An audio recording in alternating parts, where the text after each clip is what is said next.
Answer भी है नीचे। चलिए अपने स्टार्ट करते हैं। तो ये जो आपका जून 25 का लेटेस्ट एग्जाम हुआ था उसका पेपर है ग्रुप 1 का, that is paper number 1 JIGL। तो वो अपने डिस्कस करने जा रहे हैं। आपके पास जो डॉक्यूमेंट है वो इंस्टीट्यूट के गाइडलाइन आंसर्स हैं। तो क्वेश्चंस किस तरीके से पूछे हुए हैं, कौन से चैप्टर में से कितना कुछ आया है और उनके आंसर्स क्या होने चाहिए, वो सारी चीज़ें यहाँ पे अवेलेबल है। तो एक आइडिया आ जाएगा कि पेपर का लेवल कैसा है और आंसर्स किस तरीके से फ्रेम होते हैं, कितने पॉइंट्स आपको मेंशन करने चाहिए, लेंथ वाला क्राइटेरिया कैसा है आंसर का, वो सारी चीज़ें यहाँ से क्लैरिफिकेशन मिल जाएगा। मैंने आपको एक समरी एनालिसिस बना के भेजा हुआ था, एक PDF शेयर की थी। तो उसमें हमने वो देखा कि लास्ट 3 पेपर जून 24, दिसंबर 24 और जून 25, ये तीनों पेपर का मैंने एनालिसिस किया है और कौन से चैप्टर में से कितने क्वेश्चंस आए हैं वो वेटेज जो है वो मैंने आपको शेयर किया हुआ है। तो वो डॉक्यूमेंट भी एक बार देख लेते हैं साथ में, पहले उसको एक बार गो थ्रू करते हैं, फिर ये पेपर डिस्कशन स्टार्ट करते हैं ताकि थोड़ा माइंड में रहे। देखो वेटेज जैसा कुछ फिक्स नहीं होता है कि आपको इतने ही मार्क्स का इस चैप्टर में से आने ही वाला है, और वो लास्ट 3 पेपर का आपने एनालिसिस देखा होगा ना, तो भी आइडिया आ जाएगा कि वेटेज सेम नहीं रहता है और यही वेटेज आगे कंटिन्यू रहेगा इसकी भी गारंटी नहीं होती, बट एक रफ आइडिया आ जाता है कि हाँ भाई इन चैप्टर्स में से इतना इतना पूछा हुआ है। तो सिर्फ एक बेसिक एनालिसिस है। अब आप देख लो जो JIGL वाला है पेज 23 है उसमें PDF में, उसमें जून 24, दिसंबर 24, जून 25 तीनों का एनालिसिस मैंने दिया हुआ है। सोर्सेज ऑफ लॉ में से लास्ट एग्जाम में ये जून 25 में 5 मार्क्स का एक क्वेश्चन आया। ओवरऑल अगर आप देखो तो हर एग्जाम में 5-5 मार्क्स का एक क्वेश्चन आया ही है, और ये बात मैंने आपको स्टार्टिंग में बोली थी कि एक क्वेश्चन पूछते हैं, वैसे ही चल रहा है। कॉन्स्टिट्यूशन देख लो आप, कितना वेटेज है, 25 मार्क्स, 10 मार्क्स, 15 मार्क्स, एवरेज भी निकालो तो 18 मार्क्स। तो कॉन्स्टिट्यूशन छोड़ने जैसा चैप्टर है नहीं, ये समझ में आ ही रहा है। 10 से 15 मार्क्स का एवरेज आपको इस पेपर में भी मिल सकता है वैसा है। इंटरप्रिटेशन में से कभी पूछा है कभी नहीं पूछा है, डिपेंड्स। 5 मार्क्स का एक स्टैंडर्ड क्वेश्चन आप मान सकते हो। एडमिन लॉज में से भी 5 मार्क्स का एक क्वेश्चन तो बन ही रहा है, ये एवरेज है। टॉर्ट्स में से भी बन रहा है, सिविल प्रोसीजर में से भी एक स्टैंडर्ड 5 मार्क्स का क्वेश्चन। अब ये BNS में देख लो, लास्ट पेपर में तो 4 क्वेश्चन आ गए 5-5 मार्क्स के, BNS और BNSS मिला के 20 मार्क्स का वेटेज हो गया, क्योंकि अमेंडमेंट है, 2023 का नया एक्ट है, 2024 से आया है, तो इंस्टीट्यूट उसको वेटेज दे रहा है। एविडेंस एक्ट में से एक स्टैंडर्ड 5 मार्क्स का क्वेश्चन, लिमिटेशन में से एक 5 मार्क्स का क्वेश्चन, RTI में से, IT एक्ट में से, सब में 5-5 मार्क्स के स्टैंडर्ड क्वेश्चन चल ही रहे हैं। आर्बिट्रेशन में आप देख लो 10 मार्क्स तक वेटेज जा रहा है, 2-2 क्वेश्चन भी पूछ रहे हैं कितनी बार। तो बड़ा चैप्टर है, छोड़ने जैसा नहीं है। नेगोशिएबल में लास्ट टाइम 5 मार्क्स पूछा, उसके पहले 10-10 मार्क्स पूछ लिया, तो है वेटेज। कॉन्ट्रैक्ट एक्ट में भी देख लो आप, बीच में उन्होंने 20 मार्क्स तक के क्वेश्चंस पूछ लिए थे, इस बार 5 मार्क्स का पूछा है। तो पता चल ही रहा है कि कुछ चैप्टर्स तो ऐसे स्टैंडर्ड है जिनमें एक क्वेश्चन आ जाता है और 5 मार्क्स आपको देके जा रहा है, तो उन चैप्टर्स को टारगेट करके आप मार्क्स निकाल सकते हो, ऐसा नहीं है। और जो बड़े चैप्टर दिख रहे हैं, कॉन्स्टिट्यूशन, आर्बिट्रेशन, BNS, इसमें से हर बार ज्यादा पूछ रहे हैं, वो ट्रेंड चल ही रहा है, तो वो चैप्टर्स अपने आप इंपॉर्टेंट हो जाते हैं। नेगोशिएबल में से आ रहा है, कॉन्ट्रैक्ट में से आ रहा है, तो ये सब चैप्टर्स को आपको टारगेट करना है। अब जितने चैप्टर आप ज्यादा कवर करोगे उतने आपके मार्क्स बनेंगे। अच्छा, इस बार 3-4 चैप्टर कैंसिल हो गए, specific relief, transfer of property, stamp act, registration act, तो उनका वेटेज कहाँ बटेगा, इन चैप्टर्स में तो बटेगा। तो इन चैप्टर्स में से कुछ का वेटेज इस बार पेपर में बढ़ने वाला है, बिकॉज 18 चैप्टर का आप 14 चैप्टर पे ले आओगे, तो वो 4 चैप्टर के जो 5-5 मार्क्स के एटलीस्ट 4 क्वेश्चन भी आए होंगे, वो 20 मार्क्स इन सब में डिवाइड होने वाला है। तो अपने आप ये हर चैप्टर 2 से 3 मार्क्स एवरेज बढ़ जाएगा। अब वो कौन से में से ज्यादा पूछेंगे यू डोंट नो, लेकिन आ सकता है। तो कोई बड़े चैप्टर हो जिसमें से अभी तक कम पूछा है, इंटरप्रिटेशन ज्यादा नहीं पूछा, थॉट ज्यादा नहीं पूछा, भले छोटे चैप्टर है लेकिन क्वेश्चंस कम बने, लास्ट टाइम नहीं आया ज्यादा। एडमिन लॉज 5 मार्क्स के हिसाब से चैप्टर तो बड़ा है, बहुत कुछ है पूछने के लिए, तो इनमें से किसी में ये मार्क्स आपके डिवाइड हो जाएंगे, तो क्वेश्चन उनमें से बन भी सकते हैं वैसा। तो ये आपके सामने एक एनालिसिस है कि कौन से चैप्टर को कितना वेटेज इंस्टीट्यूट ने रिसेंट एग्जाम्स में दिया है। इस बार क्या होगा वो आने के बाद ही पता चलेगा, प्रिडिक्शन नहीं कर सकते अपने, तो उस पर नहीं जाएंगे। अब जो क्वेश्चंस पूछे हैं, क्वेश्चंस का फॉर्मेट कैसा है और उसमें से आपको क्या क्या चीजें कैसे लिखनी है वो स्टार्ट करते हैं अपन। आप देख लो JIGL का जून 25 का जो लेटेस्ट पेपर है वो हम देख रहे हैं। तो जो आपको गाइडलाइन आंसर मैंने PDF शेयर किया उसमें से भी देख सकते हो, कोई इशू नहीं है। मैं आपको क्वेश्चन नंबर वाइज पहले तो बाइफरकेशन बता देता हूँ कि कौन सा क्वेश्चन कौन से चैप्टर में से पूछा है, तो वो एक क्लैरिटी आ जाएगी। आपको पेज पे नोट करना है तो आप पेज पे नोट भी कर सकते हो। मैंने इसकी प्रिंट आउट नहीं करवाई थी, आई वॉज नॉट श्योर कितने लोग आएंगे कितने नहीं, तो मैं चलो एक बार PDF में से डिस्कस करा देंगे, स्क्रीन पे भी है आपके सामने, तो यहाँ पे भी देख ही सकते हैं।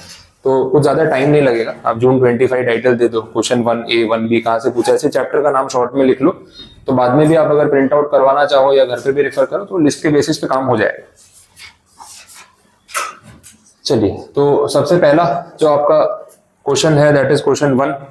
क्वेश्चन 1 जो है वो आपको पता ही है कि बड़े पैराग्राफ कॉम्प्रिहेंशन के फॉर्म में आता है और उसमें से आपको चीजें पूछी जाती है और वो फिर आपको उस बेसिस पे मेंशन करना है। अब थोड़ा सा डेटा रीड करना स्टार्ट करते हैं। देखो डिस्कशन है, क्वेश्चन पढ़ना पड़ेगा और आपको एक प्रॉब्लम वो भी आ रहा है, समझ ही नहीं आ रहा है कहाँ से क्या पूछ रहे हैं, तो फिर वो पढ़ने से ही समझ में आएगा और कोई चॉइस नहीं है।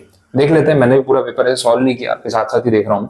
क्वेश्चन 1 में बोला है ए पार्ट में the distribution of powers is an essential feature of federalism.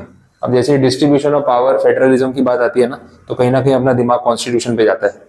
Unitary feature, federal policy, वो सब हमने बात की थी कि वर्ल्ड में कॉन्स्टिट्यूशन 2 टाइप के होते हैं, यूनिटरी और फेडरल। हम लोग दोनों का कॉम्बिनेशन यूज करते हैं जिसमें फेडरल वाले पॉइंट ज्यादा है, यूनिटरी वाले कम, तो बात कॉन्स्टिट्यूशन की तरफ जाएगी। Object of for which the federal state is formed involves a division of authority between the national government and separate states. ये एडमिन लॉ वाली बात होगी साथ में। हमने देखा था एडमिन लॉज में पहले सेंट्रलाइज्ड पावर था, सारी चीजें सेंट्रल गवर्नमेंट के कंट्रोल में चलती थी, फिर धीरे धीरे इन्होंने डिसेंट्रलाइजेशन किया। एडमिन लॉज में इंट्रोडक्शन में बोला था कि पहले सारे स्टेट्स ना सिर्फ पुलिसिंग स्टेट थे, देखते रहो कुछ करो मत, जो बताना है पहले हमें बताओ, हमसे पूछो फिर करो। धीरे धीरे इन्होंने क्या किया, अथॉरिटी पास ऑन कर दी, डेलीगेशन ऑफ पावर किया, वो बात यहाँ पे दिख रही है। The tendency of federalism to limit the actions of the government and to split up the strength of the states is especially noticeable because it forms the essential distinction between a federal system and a unitary system of government. A federal constitution establishes the dual polity with the union at the center and states at the periphery, each endowed with sovereign powers to be exercised in the field assigned to them respectively by constitution। कुछ नया नहीं बोल रहे, आपने ध्यान से पढ़ाई की हो तो एडमिन लॉज का इंट्रोडक्शन चल रहा है। मैंने पूरे एडमिन लॉ के पहले लेक्चर में 15-20 मिनट यही बात समझाई थी आपको, वही दे रखा है exactly same.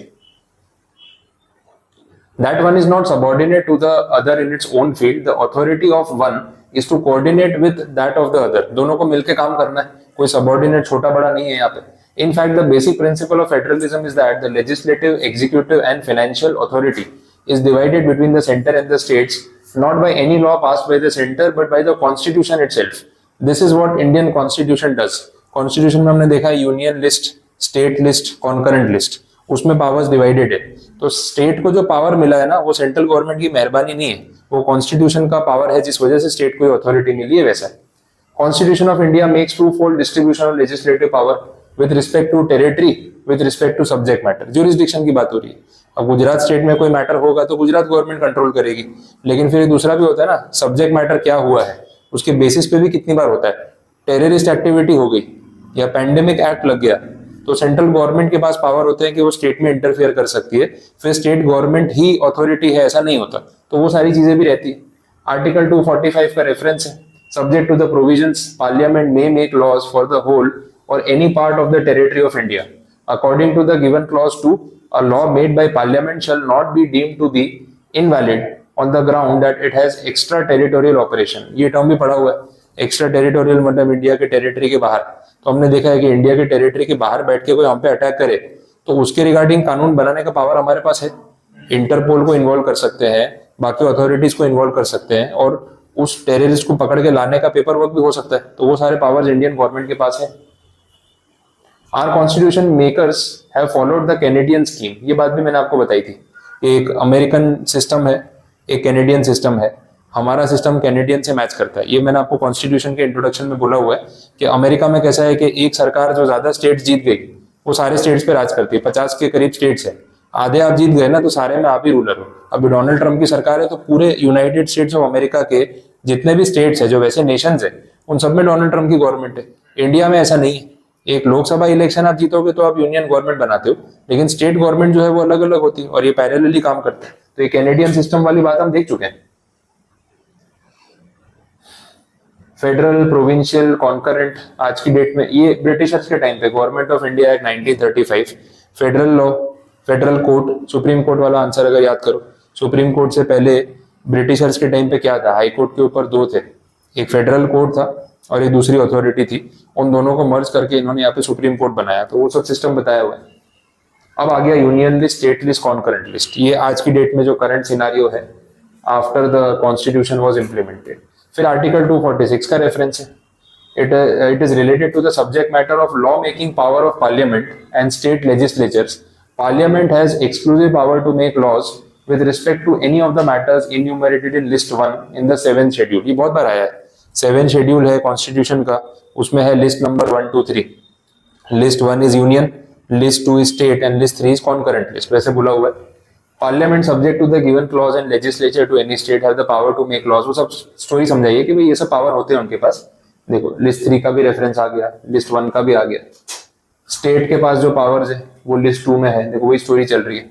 As it is seen that the powers between center and state are divided and they cannot make laws outside their allotted subjects. Implied, it is also true that a scientific division is not possible and questions constantly arise whether a particular subject falls in the sphere of one or other government. कुछ case laws अगर याद आए हो ना तो अपन ने constitution वाले में और एडमिन लॉज में आई थिंक एक वो राजस्थान गवर्नमेंट का केस था वो डिस्कस किया था, जहाँ पे हमने देखा कि राजस्थान गवर्नमेंट ने जो लाउड स्पीकर है, एम्पलीफायर जो रात को 10 बजे के बाद बैन कर दिए. फिर उनपे केस हुआ कि ये तो सेंट्रल गवर्नमेंट का सब्जेक्ट है, यूनियन लिस्ट में आता है. फिर उन्होंने बोला नहीं ये मेंटल हेल्थ और पब्लिक की सेफ्टी से कनेक्टेड वाला मैटर है तो ये स्टेट लिस्ट में आता है. और फिर डिसीजन उनके फेवर में गया कि हेल्थ को ध्यान में रखते हुए, नॉइज पोल्यूशन को ध्यान में रखते हुए आप बैन कर सकते हो. अब वो स्पीकर और एम्पलीफायर वो सब कैटेगरी में जाने की जरूरत नहीं है. तो ऐसे डिस्प्यूट जो है बहुत बार होते हैं बिकॉज आप हर एक पावर को साइंटिफिकली 2 या 3 लिस्ट में डिवाइड नहीं कर सकते, तो डिस्प्यूटेबल रहेगा और उसके ऊपर बाद में डिस्कशन हो सकता है. ये बात बोलिए. That duty in the federal constitution is vested in the Supreme Court of India. Supreme Court has evolved various principles of interpretation in order to determine the respective power of the union and the states under the 3 list. Interpretation के rules की बात भी कहीं ना कहीं बीच में आ रही है वैसा है. तो अभी तक जो हमने पढ़ा केस उसमें आप देखोगे तो एडमिन लॉज, कॉन्स्टिट्यूशन और लास्ट क्लास में थोड़ा बहुत इंटरप्रिटेशन, इसका रेफरेंस है. अब पैराग्राफ पढ़ के आपके माइंड में क्लैरिटी आनी चाहिए कि कौन से डायरेक्शन में जा रहे हैं, किन टॉपिक्स की बात हो रही है. अब आपको सवाल समझ में आएगा कि इसमें करना क्या है वैसे. ठीक है. In reference to the above statements answer the following questions. सबसे पहला, it is almost a universal rule in all the constitutions where distribution of legislative power is provided that in the concurrent field the central law prevails if it conflicts with the state law. However, our constitution recognizes an exception to this general or universal rule. अब ये बात अभी concurrent वाली हो रही थी बीच में, जो अपन ने पैराग्राफ थोड़ा क्विकली जाने दिया. ये वाला आर्टिकल 246 उसमें देखो स्पेसिफिक बोला था कि लॉ मेकिंग पावर पार्लियामेंट और स्टेट लेजिस्लेचर में डिवाइडेड है. Parliament has exclusive power to make laws with respect to any of the matters enumerated in list 1. Parliament subject to clause and legislature to any state have power to make laws with respect to any of the matters enumerated in list 3 in the 7th schedule. Subject to का मतलब क्या है कि वैसे parliament के power है list 3 को लेके, लेकिन अदरवाइज सिचुएशन भी हो सकती है. Subject to clauses 1 and 2, the legislature of any state has exclusive power to make laws for such state or any part thereof with respect to any of the matters enumerated in list 2 of the 7th schedule. However, our constitution makes a few exceptions to this general rule by authorizing parliament to make law even on the subjects enumerated in the state list. ठीक है, ये बात थी. इसी से related question अब देखो. It is almost a universal rule in all the constitution where distribution of legislative power is provided that in the concurrent field the central law prevails if it conflicts with the state law. तो अभी हमने देखा कि list 3 में जो concurrent field है वहां पे सेंट्रल गवर्नमेंट के पास पावर है कानून बनाने का, और कहीं ना कहीं वो सुपीरियोरिटी उनके पास आ भी जाती है. तो वो बात है. फिर क्या बोला, however our constitution recognizes an exception to this general rule discuss. अब यहाँ पे एक्सेप्शन जैसा इन्होंने डेप्थ में कुछ दिया नहीं है जो पैराग्राफ लिखा था, तो आपको क्या करना पड़ेगा, यहाँ आंसर को थोड़ा सा बना के जनरलाइज करके लिखना पड़ेगा. इन्होंने कैसे इसको लिखा हुआ है वो देख ही लेते हैं. अपने पास तो सॉल्यूशन है ही, तो कोई टेंशन वाली बात है ही नहीं. देख क्या क्या पॉइंट को इन्होंने रिलेट किया, आंसर आपके सामने. Article 254 provides exception to the general rule of repugnancy in the concurrent list. It states that where a law made by the legislature of a state with respect to one of the matters enumerated in the concurrent list contains any provision repugnant to the provision of an earlier law made by the parliament or existing law with respect to that matter, then the law so made by the legislature of such state shall, if it has been reserved for the consideration of the president and has received the assent, prevails in that state. However, nothing in this clause shall prevent parliament from enacting at any time any law with respect to the same matter, including a law adding to, amending, varying or repealing the law so made by the legislature of the state. मतलब बोला है कि state government के पास अपने state में कानून बनाने का पावर है, लेकिन सेंट्रल गवर्नमेंट अगर चाहे तो कभी भी उस चीज को ओवरराइड करने की अथॉरिटी रखती है, ये बात भी क्लैरिफाई कर दी। रेफरेंस में आपको दिया आर्टिकल 254 सब आर्टिकल 2, और ये पॉइंट भी अपने पास पैराग्राफ में था।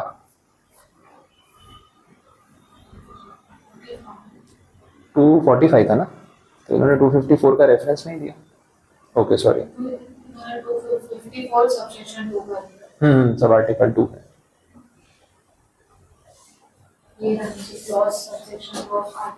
वो तो है, बट ये 245 है और सॉल्यूशन में रेफरेंस 254 का दे दिया।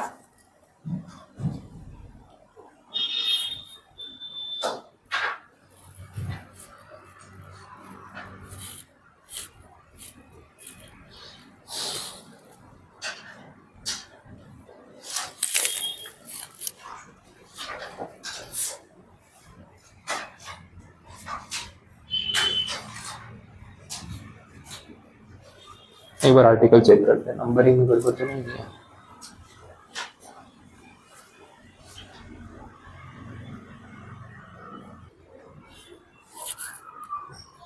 अब यहाँ पे इन्होंने इस क्वेश्चन में देखो, जो आपको सॉल्यूशन दिया हुआ है, सॉल्यूशन में आर्टिकल 245 का रेफरेंस है, 254 का नहीं है, लेकिन जो सॉल्यूशन दिया हुआ है 254 के हिसाब से, मतलब क्वेश्चन 254 को यूज करके पूछा और सॉल्यूशन में दे दिया 245। अब यहाँ पे एज ए स्टूडेंट फिर अपने फंस जाएंगे, बोले सॉल्यूशन में है ही नहीं तो फिर रेफर कैसे करें।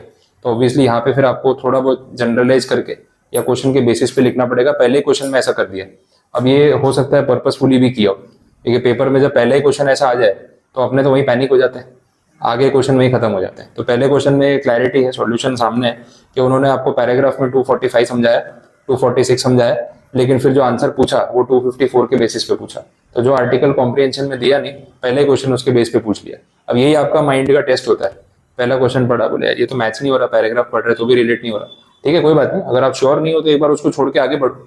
सारे क्वेश्चंस में ऐसा नहीं होने वाला, लेकिन स्टार्टिंग के एक दो वाले में होगा, इसलिए पहले क्वेश्चन में वो लोग कॉम्प्रिहेंशन भी रखते हैं और इस तरीके से उसको कॉम्प्लिकेटेड करने की कोशिश भी करते हैं। तो फर्स्ट क्वेश्चन में तो ये चीज आपके सामने है कि दिया कुछ और है और पूछा कुछ और है, कोई प्रॉब्लम नहीं, सॉल्यूशन तो अपने डिस्कस कर ही सकते हैं कि उसमें लिखना क्या था वो आपके सामने। देखो आर्टिकल 254 का रेफरेंस है, उसमें इन्होंने बोल दिया कि भाई एक एक्सेप्शनल सिचुएशन दे रखी है जनरल रूल को लेके, जब बात कॉन्करेंट लिस्ट की हो रही है। It states that where a law made by the legislature of a state with respect to one of the matters enumerated in the concurrent list contains any provision which is repugnant to the provisions of an earlier law made by the parliament or existing law with respect to that matter, then the law so made by the legislature of the state shall, if it has been reserved for the consideration of the president and has received his assent, prevail in that state. Simple बोलना ये चाह रहे हैं कि अगर एक state government अपने state के लिए कोई कानून बनाती है जो सेंट्रल गवर्नमेंट के किसी अर्लियर प्रोविजन से मैच नहीं करता है या उससे अलग जा रहा है, तो उस स्टेट के लिए उस चीज को फॉलो किया जा सकता है। मतलब प्रायोरिटी किसको दे रहे हैं, स्टेट गवर्नमेंट के बनाए गए कानून को, सेंट्रल वाले को नहीं। भाई गुजरात के राज्य में गुजरात की सरकार जो बोलेगी वो होगा, सेंट्रल गवर्नमेंट का कोई पुराना कानून इसके साथ अगर कोइंसाइड नहीं करता है या कॉन्ट्राडिक्ट करता है तो सेंट्रल गवर्नमेंट वाले कानून को साइड पे रखा जाएगा, समझ आ रहा है। बट हाँ, से स्टेट गवर्नमेंट को इस चीज के लिए प्रेसिडेंट से अपना कंसेंट लेना पड़ेगा, जो बात यहाँ पे उन्होंने क्लैरिफाई की है, तो वो सब्जेक्ट टू कंडीशन है। बट स्टेट गवर्नमेंट का कानून प्रिवेल कर सकता है over and above the parliamentary laws, वैसा बोल दिया। However, nothing in this clause shall prevent Parliament from enacting at any time any law with respect to the same matter, including a law adding to, amending, varying or repealing the law so made by the legislature of the state. Sequence की बात हो रही है। देखो पुराना कानून कोई central government का बना हुआ था, उस कानून के अकॉर्डिंगली स्टेट ने काम नहीं किया, स्टेट ने अपना कानून बनाया। अब सेंट्रल गवर्नमेंट को प्रॉब्लम हो रही है कि स्टेट ने अलग कानून क्यों बनाया, हमसे डिफरेंट क्यों जा रहा है। तो इस चीज को अमेंड करने के लिए, रिपील करने के लिए, पर्पसफुली चेंज करने के लिए वो कोई नया लॉ पास करना चाहते हैं तो कर सकते हैं, समझ आया। लेकिन पुराना आपका क्या लॉज पड़े हुए थे, क्योंकि इतने सारे कानून बनते हैं इंडिया में, कानून की कमी थोड़ी, 1000 से ऊपर कानून बने हुए हैं, तो कहीं ना कोई कॉन्ट्राडिक्शन तो आने ही वाला है। तो सरकार का, सेंट्रल का कोई स्पेसिफिक या कोई जनरल पुराना एक्ट बनाया हुआ हो, उसका स्टेट के साथ कोई कॉन्ट्राडिक्शन हो रहा है तो it is okay. But state के कानून बनाने के बाद सरकार को स्पेसिफिक प्रॉब्लम है कि ये तो गलत है, तो सेंट्रल गवर्नमेंट उस चीज को ओवरराइड कर सकती है। तो अल्टीमेटली अगर आप ओवरऑल सिनारियो देखो तो स्टेट गवर्नमेंट अपनी सुप्रीमेसी दिखाने जाती भी है तो भी बाद में सेंट्रल गवर्नमेंट तो ओवरराइड कर ही लेती है उसको। ये बात समझ आ रही, ये इन्होंने समझाया आर्टिकल 254 में, बट ये आपको कॉम्प्रिहेंशन में दिया हुआ नहीं था। ठीक है, अपन ने डिस्कस कर लिया, सॉल्यूशन तो पता चला। अब सेकंड क्वेश्चन में क्या है वो देख लेते हैं। 2 वाले में क्या कुछ है? A newspaper was published and printed at Bangalore in Karnataka state. It contained crossword puzzles engaged in the prize competition. Okay. It had wide circulation in the state of Maharashtra, and most of its activities such as standing invitations, filling up of the forms, payment of the money took place within that state. The state of Maharashtra imposed tax on the newspaper. The publishers challenged the validity of the law on the ground that it was invalid insofar as it covered a subject matter falling beyond the territory of that state because the paper was published in another state. Discuss the validity of the actions of the state of Maharashtra referring to the case law. देखो second question भी भारी दे दिया, एक तो case बना दिया, ऊपर से बोला केस लॉ का रेफरेंस दो, तो आपको पता हो इसकी पॉसिबिलिटी थोड़ी सी कम है, ठीक है, कोई इशू नहीं। अपने सॉल्यूशन तो देखे कैसे प्रेजेंट किया उन्होंने।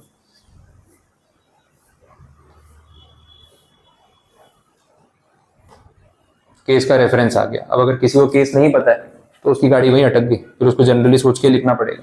अ state legislature may make laws that have extra territorial operation, अभी बात हो रही थी, only if there exist a territorial nexus between the state and the subject matter of the legislation. तो आप एक स्टेट गवर्नमेंट होते हुए एक ऐसा कानून बना सकते हो जो दूसरे स्टेट पे एप्लीकेबल हो, बट कुछ कनेक्शन या लॉजिक होना चाहिए, अननेसेसरी नहीं कर सकते ऐसा। That is if there is a sufficient nexus और a connection between the state and the subject matter of law which falls beyond the territory of the state, the law will be valid. The sufficiency of the nexus is to be seen on the basis of the test laid down by the Supreme Court in the given case, State of Bombay versus RMDC, 1957, according to which two conditions must be fulfilled. The connection must be real and not illusory. The actual connection होना चाहिए, दिखाने के लिए नहीं. The liability sought to be imposed by that law must be pertinent to that connection. If both the conditions are fulfilled by a law simultaneously, then only it is valid, otherwise not. In the given situation, applying the doctrine laid down in the given case, the Maharashtra law is valid as the majority of the newspaper activities such as revenue generation and participation in competition took place within Maharashtra, thereby establishing a sufficient nexus of the territory. चलेगा, भले कर्नाटक से वो चीज operate हो रही थी, लेकिन जो भी फॉर्म्स भरे जा रहे थे, जो रेवेन्यू कलेक्ट हो रहा था, जो कंपटीशन में पार्टिसिपेट कर रहे थे, वो सब महाराष्ट्र से ही थे। तो महाराष्ट्र गवर्नमेंट ने वहां से जनरेट होने वाले रेवेन्यू पे कोई टैक्स लगा भी दिया तो कर्नाटक गवर्नमेंट अपोज नहीं कर सकती। एक महाराष्ट्र गवर्नमेंट बोलेगी हम आपके स्टेट में आके वहां पे टैक्स नहीं लगा रहे, आप लोग यहाँ पे आए हो ना तो आप पे टैक्स लगा रहे हैं, तो आप हमारी टेरिटरी में आ रहे हो तो हम टैक्स लगाने का राइट रखते हैं, इसमें कुछ इलीगल बात नहीं है। तो ये केस के बेसिस पे डिसीजन जो है वो महाराष्ट्र गवर्नमेंट के फेवर में गया वैसा है। अब इसमें पॉसिबिलिटी बहुत कम थी कि आपको ये केस पता हो और आपका आंसर सही पड़े। तो फर्स्ट सेक्शन में आपको दिखेगा सब कुछ, शुरुआती ऐसी हैवी होती है ना, अपना कॉन्फिडेंस वैसे खत्म हो जाता है। वही चीज अपने रियलाइज करनी है कि आगे पूरा पेपर ऐसा हो जरूरी नहीं है, स्टार्टिंग में अगर ऐसा चल भी रहा है तो ठीक है। मैंने पहले सोचा फर्स्ट सेक्शन से ना स्टार्ट करूं, फिर लगा नहीं जैसा एग्जाम में चल रहा है उसी ऑर्डर में चलते हैं ताकि आपको आइडिया आ जाए क्या हो रहा है। थर्ड क्वेश्चन देखो, on a particular item included in the state list, the state of Haryana and Rajasthan requested the parliament to make laws for them on that particular subject, discuss the legality of the statement referring to relevant article of the constitution of India, what happens if any of the consenting states later makes a law on that particular subject. बात समझ आई हुआ क्या? State list का matter है, list number 2। तो power तो हरियाणा और राजस्थान की गवर्नमेंट के पास अपना अपना था कि अपने स्टेट में वो कानून बना सकते हैं। उन्होंने पार्लियामेंट को रिक्वेस्ट किया, बोले सर भले स्टेट लॉ का सब्जेक्ट है लेकिन कानून आप बना दो, खुद ही बोल रहे हैं सामने से, तो कोई डिस्प्यूट है ही नहीं। चलो पार्लियामेंट ने बात सुन के कानून बना दिया। बाद में राजस्थान गवर्नमेंट ने खुद उसी मैटर पे कानून बनाया अपने स्टेट में। अब कॉन्ट्राडिक्शन नहीं हो जाएगा, एक सेंट्रल से लॉ बनवा के खुद लेके आए, फिर खुद भी कानून बना दिया। अब इसमें ओवर राइडिंग इफेक्ट किसका होगा, ये क्लैरिटी चाहिए। तो देखो प्रोविजन क्या बोल रहा है, आर्टिकल 252 का रेफरेंस है। इन्होंने सॉल्यूशन में आर्टिकल 252 दिया है क्या? पैराग्राफ में देखो ना, आगे है इसमें 245 है, 246 है, लेकिन 252 का रेफरेंस नहीं। बट देखो सॉल्यूशन 252 के बेसिस पे, समझ आ रहा है? तो पहले सेक्शन में ऐसे डरा रहे हैं आपको, कुछ नहीं। आर्टिकल 252 बोलता क्या हो देख लो, power of parliament to legislate for 2 or more states by consent and adoption of such legislation by any other state. This article provides that if 2 or more states are desirous that any particular item included in the state list, there should be a common legislation applicable to all such states. Then they can make a request to parliament to make such law on that particular subject. ये बात solution में वो comprehension में कहाँ लिखी है ये line कहीं पे बोला ऐसा कुछ, समझ आ रहा है? तो ऐसा इंस्टीट्यूट, अब ऐसा तो नहीं कि पेपर सेटर को ध्यान नहीं होगा कि यार मैंने सॉल्यूशन में ऊपर तो 245 दिया है, मैं यहाँ पे 252 पूछ रहा हूँ। पर्पसफुली करते हैं, आपका माइंडसेट चेक करते हैं कि आप कितना डर जाते हो और कितना आगे बढ़ने की कोशिश करते हो, ये वैसा है।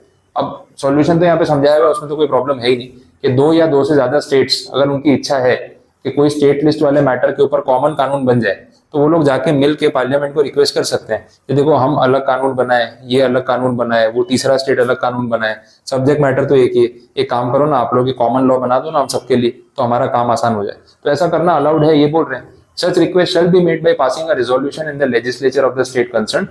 If request is made in that form, then Parliament can make law on that subject as regards those states. The laws so made may be adopted by other states also by passing resolution in their legislatures. बाकी लोग भी copy paste कर सकते हैं, उसमें problem नहीं है कि भाई जो कानून बनाया सेंटर ने 4 स्टेट्स के लिए, 5वां भी फॉलो करना चाहता है। अच्छा है ना, इजी हो गया, सीधा सीधा रेडीमेड मिल गया वैसा है। According to sub article 2, any act so passed by parliament may be amended or repealed by an act of parliament passed or adopted in like manner, but shall not as respect any state to which it applies be amended or repealed by any act of the legislature of the state. Therefore, if a consenting state subsequently enacts a conflicting law, such a state law would not be valid to the extent of inconsistency with the law made by the parliament. Logically सोचो तो बात ठीक भी है। देखो ऐसे answers में exam में आप करोगे क्या, एक वो भी तो पॉइंट है सर, फंस गए, अब क्या करें। इसमें आपको ना कॉमन सेंस का यूज करना पड़ेगा और कोई ऑप्शन नहीं है, बिकॉज लॉज कॉमन सेंस के बेस पे बनाए जाते हैं कि लॉजिकली ये सही है। तो अगर कुछ पता ही नहीं और अपने मन से लिखना पड़े तो कंक्लूजन आपको वो लेना चाहिए जो लॉजिकली रेलेवेंट लगता हो कि यार कॉमन सेंस यही बोलती है कि जब तुम खुद ही गए थे पार्लियामेंट में कि हम सबके लिए कानून बना दो, पार्लियामेंट ने बना के दिया, मतलब तुम्हारी रिक्वेस्ट को उन्होंने प्रोसेस किया, तुम्हारे लिए मेहनत की, अब उनका कानून इंपोज होने के बाद तुम खुद वापस उनके ऑपोजिट वाला कानून बना रहे हो, तो क्या सेंस हुआ इसका। इससे बेटर है खुद ही बना लेते पहले, और फिर उनसे क्यों बनवाया, ये फिर डिसरिस्पेक्ट हो गई ना। स्टेट गवर्नमेंट पार्लियामेंट जाके कानून बनवा के लाई, उन्होंने बना के दिया, फिर उसको ऑपोजिट कानून बना के अपने स्टेट में लगा दिया, बोले नहीं स्टेट लिस्ट में हमारे पास पावर है। वो लोग बोलेंगे यार तुम हमारा मजाक बना रहे हो, हमारा टाइम भी वेस्ट कर रहे हो, पहले इतना रिस्पेक्ट दिखाते हो कि सर आप जो बोलोगे वही करेंगे, फिर जब मैं बोलता हूँ तो उसका उल्टा करते हो, ये क्या बात हुई। तो लॉजिकली तो ये बात सेंस बनाती नहीं है, और कंक्लूजन में भी वही हो रहा है जो आर्टिकल में बोला हुआ है। तो आर्टिकल नहीं है अपने पास अगर डेटा में, तो फिर हमें अपने वर्ड्स में लिखना हो तो कोई आर्टिकल का रेफरेंस दिए बिना हम इन जनरल लिख सकते हैं। नो डाउट इसमें आपको पूरे मार्क्स नहीं मिलेंगे, वो अंडरस्टूड है, लेकिन अटेम्प्ट करने के मार्क्स मिलेंगे। जो क्वेश्चंस में चेकर को पता है कि पेपर में सॉल्यूशन दिया ही नहीं है, स्टूडेंट को अपने मन से लिखना है, तो देखते तो वो क्या करता है, पूरा आंसर छोड़ के आ जाता है, या अटेम्प्ट करने की कोशिश करता है, या कुछ कॉमन सेंस लगाता है, तो उसके मार्क्स डेफिनेटली बनते हैं। तो छोड़ के आने से बेटर है लॉजिकली आपको जो सही लगता है वो आप लिख के आओ कि भाई आइडियली ऐसा होना चाहिए। भले आपने केस का रेफरेंस या आर्टिकल का रेफरेंस नहीं दिया, इट इज ओके, कुछ तो मिलेगा इसके अंदर, पूरा तो नहीं छूटेगा। तो ऐसे क्वेश्चंस में इस तरीके से आपको थोड़ा सा संभाल के डील करना पड़ेगा। 4th वाला जो पॉइंट है उसमें देखें क्या है, तो पूरा सेक्शन ही भारी कर दिया इन्होंने। अच्छा ये तो बी वाला था। Discuss the principle of harmonious construction in the interpretation of legislative list under the Indian Constitution। कुछ relevant लगा? हार्मोनियस कंस्ट्रक्शन पढ़ा हुआ ऐसा कुछ अपन, कहाँ पे था ये? इंटरप्रिटेशन। तो आगे इंटरप्रिटेशन में से देखो 2 मार्क्स का क्वेश्चन है। ये सब क्वेश्चन भी बहुत बड़े बड़े नहीं, 2-2 मार्क्स के ही, 5-5 मार्क्स के नहीं। तो ऐसा भी नहीं कि आपके सीधे 15 मार्क्स चले गए 3 क्वेश्चन, 2-2 मार्क्स के क्वेश्चन है। थोड़ा बहुत आपने रिलेट करके लिख दिया, 2 में से आधा या 1 भी मिल गया तो एटलीस्ट अपने बच जाएंगे, पूरा 0 नहीं होगा वैसे। 4th वाले में हार्मोनियस कंस्ट्रक्शन पूछा, ये आपका डायरेक्ट क्वेश्चन। हार्मनी में हमने देखा था कि भाई 2 या 2 से ज्यादा कंडीशन जब होती है और उनमें एंड लिखा होता है, तो आपको सारी कंडीशंस को रिस्पेक्ट देना है। एक को फुलफिल किया, एक को नहीं किया तो गड़बड़ हो जाएगी। तो एग्जैक्टली वही पॉइंट है, तो आप कोट कर सकते हो, भले ऊपर कुछ एक्सप्लेन नहीं भी किया। लास्ट में, इफ इट इज नेसेसरी और expedient in the national interest that parliament should make a law on a matter enumerated in the state list, can parliament do so. ये तो था, उसमें मेंशन किया था कि स्टेट लिस्ट में वैसे पावर्स जो है स्टेट गवर्नमेंट के पास ही होते हैं, लेकिन अगर नेसेसरी हो तो सेंट्रल गवर्नमेंट इसमें इंटरफेयर कर सकती है। तो वो डायरेक्ट आपको दिया है। तो देखो 5 क्वेश्चन है, 10 मार्क्स है, 2 तो ऐसे हैं जो आप पूरे पूरे ठीक से लिख सकते हो, 4 तो सिक्योर हो गए 10 में से। अब जो बाकी के 6 बचे हैं, इसमें थोड़ा बहुत भी लॉजिक लगा के लिख दो, 6 में से 2 या 3 भी बन जाए तो कहाँ रिस्क है। तो देखा जाए तो 10 में से आपके 6 मार्क्स तो फिर भी बन गए, ये 4 पूरे और वो 6 में से 2 आ जाए, तो फिर 10 मार्क्स के पूरे सेक्शन में आप 6 मार्क्स तो स्कोर कर ही सकते हो, 5.5 तो कर ही सकते हो। तो एग्रीगेट बना के नहीं बना, 50% चाहिए तो बन ही रहा है, पर यह है कि आपका माइंड यहाँ पे कितना स्टेबल रहता है और कितना पैनिक हो जाता है ना, वो गेम। 2 मार्क्स के क्वेश्चन के लिए इतना बड़ा कंटेंट दे दिया और फिर ये सब बाहर से पूछ लिए, समझ आए। तो देखा जाए तो इन टोटल 6 मार्क्स का ही कंटेंट है जो डायरेक्ट आपको अवेलेबल नहीं था और वहां से उन्होंने पूछा। बात समझ आ गई। वैसे तो डराने की कोशिश करते हैं, अपना डरना नहीं है, वो पॉइंट है। चलो अब देख लेते हैं जो 1B वाला है ना, ये पूरा कैंसिल हो जाएगा बिकॉज ये सेल ऑफ गुड्स एक्ट का है 1B, इसलिए फिर मैं डिस्कस कर रहा हूँ, उसका कोई सेंस नहीं है कि अब इस एग्जाम में सेल ऑफ गुड्स एक्ट आपका नहीं आने वाला। तो ये पूरा सेक्शन जो है पूरा सेल ऑफ गुड्स एक्ट पे पूछा है, सॉल्यूशन में भी उसी के केसेस दे रखे हैं, और अगेन आई थिंक 10 मार्क्स का ही सेक्शन है, तो फिर ये 10 मार्क्स रेलेवेंट नहीं है, तो मैं डिस्कस नहीं करा रहा। तो 1B इस वजह से अपन नहीं पढ़ रहे, वैसे आगे बढ़ सकते हैं, जाने दो 1B पूरा, सारे वो Indian contract sale of goods वाले ही प्रोविजंस है, तो मैं उसको फिर रिलेट नहीं करा रहा। क्वेश्चन 2 देखें कहां से है ये। पहला क्वेश्चन 5 मार्क्स का है। Anand could not clear his civil services interview, yet he falsely pretended that he had cleared it. He intentionally deceived Param and dishonestly induced him to provide goods on credit despite having no intention to pay for them. Discuss the offence committed by Anand under the भारतीय न्याय संहिता 2023. Direct question BNS में से पूछा हुआ है, आपको पता चल ही रहा है, 5 मार्क्स का क्वेश्चन है। अब देखो जो उसने किया है वो सही है गलत है, एग्जाम क्लियर हुआ नहीं, IAS ऑफिसर बना नहीं, सबको बोलता फिर रहा है मैं IAS बन गया हूँ। अब IAS का पावर दिखाने के चक्कर में किसी से फ्री के गुड्स उठा लिए और पैसे देने का इंटेंशन था नहीं, तो ये तो क्रिमिनल एक्टिविटी हो गई। अब BNS का प्रोविजन आ गया, अब देख लो आंसर किस तरीके से प्रेजेंट किया जाता है वो भी आप देखो। ये यहाँ का चीटिंग वाला सेक्शन क्लियर, सेक्शन 318 चीटिंग किया ना, जो है नहीं वो बता रहा है, तो डिसीव करने वाली बात हो गई। अब प्रेजेंटेशन देख लो आप, उन्होंने एकदम सिंपल सेक्शन 318 पहले तो समझा दिया कि है क्या। आप पॉइंट वाइज चाहो तो पॉइंट वाइज लिख सकते हो, आपको पैराग्राफ लिखना है तो भी ठीक है, एग्जैक्ट लैंग्वेज है। 318 of BNS states whoever by deceiving any person fraudulently dishonestly induces the person so deceived to deliver any property to any person or to consent that any person shall retain any property, यहाँ हुए ना goods deliver किए थे, और intentionally induces the person so deceived to do or omit to do anything which he would not do or omit if he were not so deceived. आपने अगर उसको बोला ही नहीं होता कि आप IAS ऑफिसर हो तो फ्री में सामान देता आपको? एक तो आपने सामान ले लिया, ऊपर से झूठी आइडेंटिटी बता के। अगर आप उसको क्लियर बोलते कि मैं कोई IAS ऑफिसर नहीं है तो आपको भगा देता, तो भाग यहाँ से, पैसे नहीं है तो कहाँ सामान खरीदने आ गए, वैसा। तो ये चीटिंग वाली बात हो गई। एक्ट विच कॉजेज ओमिशन और लाइकली टू कॉज डैमेज और harm to that person in the body mind reputation property is said to cheat. Explanation में वही चीजें एक्सप्लेन की। देखो इंग्रेडिएंट्स आपको याद होगा, जब मैंने पढ़ाया था तो बोला भी था कि पहले पैराग्राफ में लिखते हैं फिर इंग्रेडिएंट्स में पॉइंट वाइज लिखते हैं। आप दोनों में से कोई एक चीज भी लिख दो कि एग्जाम में तो चलेगा, प्रॉब्लम नहीं। लास्ट में आ गया कंक्लूजन कि भाई अगर ऐसा किया है तो ये चीटिंग वाला केस है और सेक्शन 318 के हिसाब से उसके ऊपर चार्जेस लगने चाहिए। अब 318 में चीटिंग के लिए कोई चार्जेस, अगर सेक्शन में उन्होंने कोई पेनल्टी कोट की हुई है कि कितने साल की जेल हो सकती है या कितना फाइन लग सकता है, तो आप कोट कर दो, और नहीं कोट किए तो ठीक है, आप जनरली कंक्लूड कर दो कि तो भी चलेगा कि ये सेक्शन में वो चार्जेबल है वैसे। तो ये हो गया आपका 2A। और देखो 5 मार्क्स में कोई लेंथ का मैटर नहीं है, आपके सामने आंसर है, यही सॉल्यूशन है। तो आप बोले नहीं सर 5 मार्क्स का है तो 2 पेज तो भरने पड़ेंगे ना, कहाँ हो रहा है, आप ये पूरा भी लिखोगे 2 पेज पूरे नहीं होंगे। तो लेंथ का मैटर है ही नहीं, पर इनमें से पॉइंट्स मिसिंग है तो फिर मार्क्स नहीं मिलेंगे, तो वो इशू नहीं है। सेक्शन नंबर याद हो तो लिखो, आपने 318 याद नहीं था, पुराना याद था 420 IPC का, वही लिख के आ गए, बोले चीटर मतलब 420, और 420 का थोड़ा नंबर चेंज हो गया, वो 318 हो चुका है वैसा। तो आप कोई फ्रॉड चीटिंग करे तो 420 मत बोलना, उसको 318 बोलना, तो याद रहेगा। तो आपने अगर 318 नहीं याद है मत कोट करो, अकॉर्डिंग टू BNS 23 चलेगा, इसका हाफ मार्क कट होगा, 1 मार्क कट होगा, बाकी के मार्क्स मिलेंगे।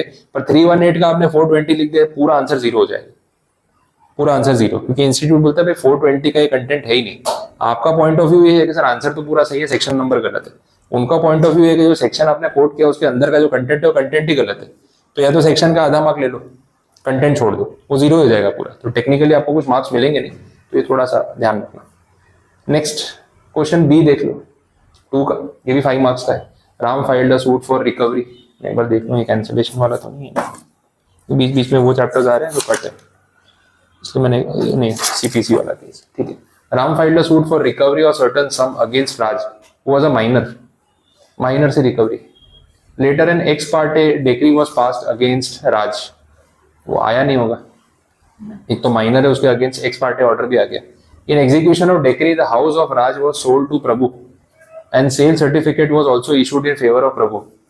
However, Raj continued living in the house and later on died, leaving no legal heir, and the property by escheat passed to the state. Okay. Prabhu filed for possession of the house. Discuss the legality of Prabhu's claim to the possession of the house. देखो situation थोड़ी सी complicate कर दी।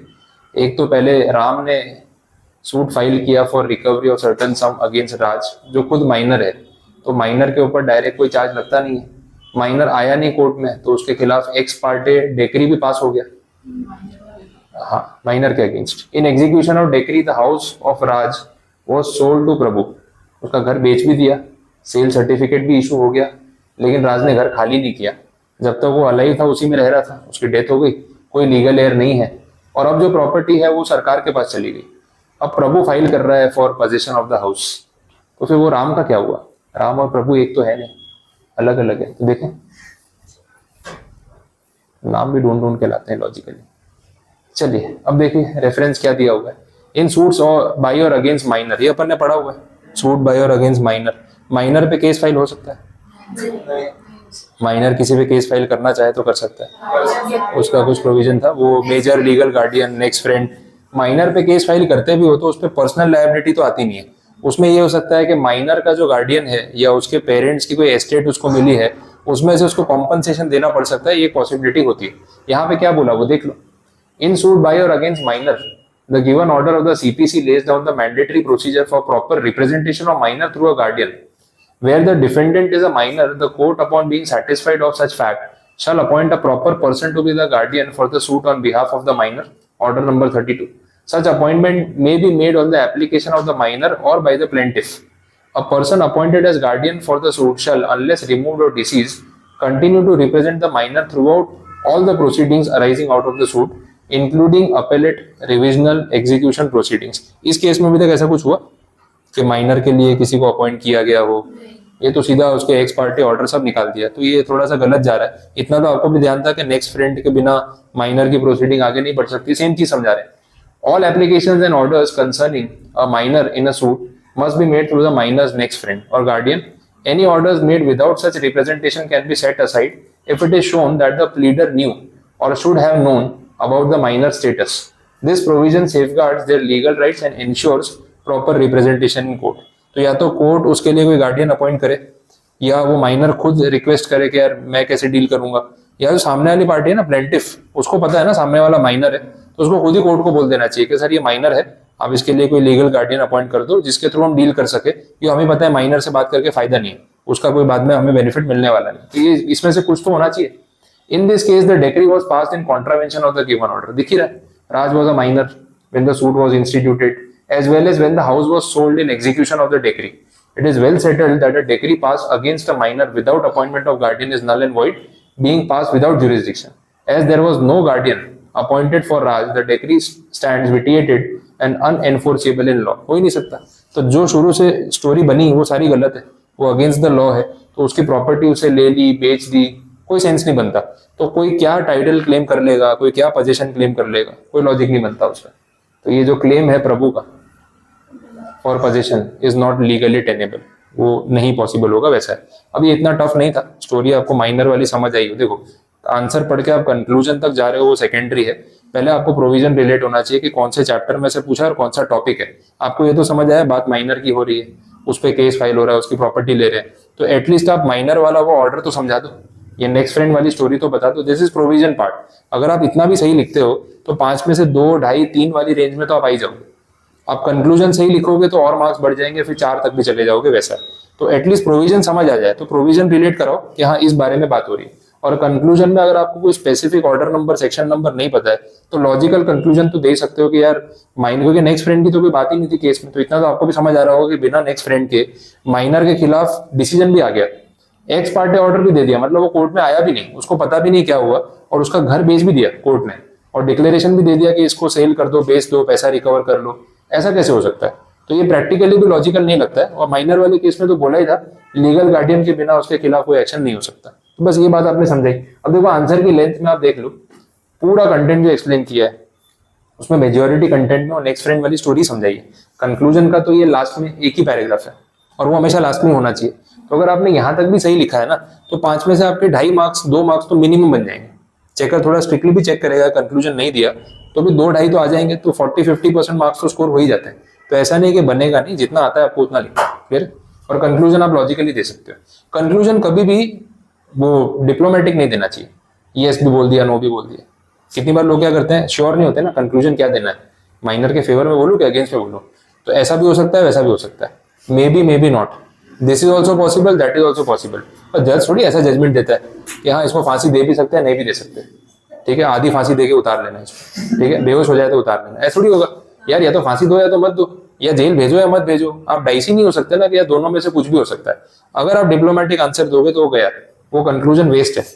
At least एक side लोगे ना जो logically relevant है, तो आपकी प्रोबेबिलिटी बढ़ जाएगी कि आपका आंसर सही है, बिकॉज जो लॉजिकली सही है वो लॉ में 99% टाइम सही होता है।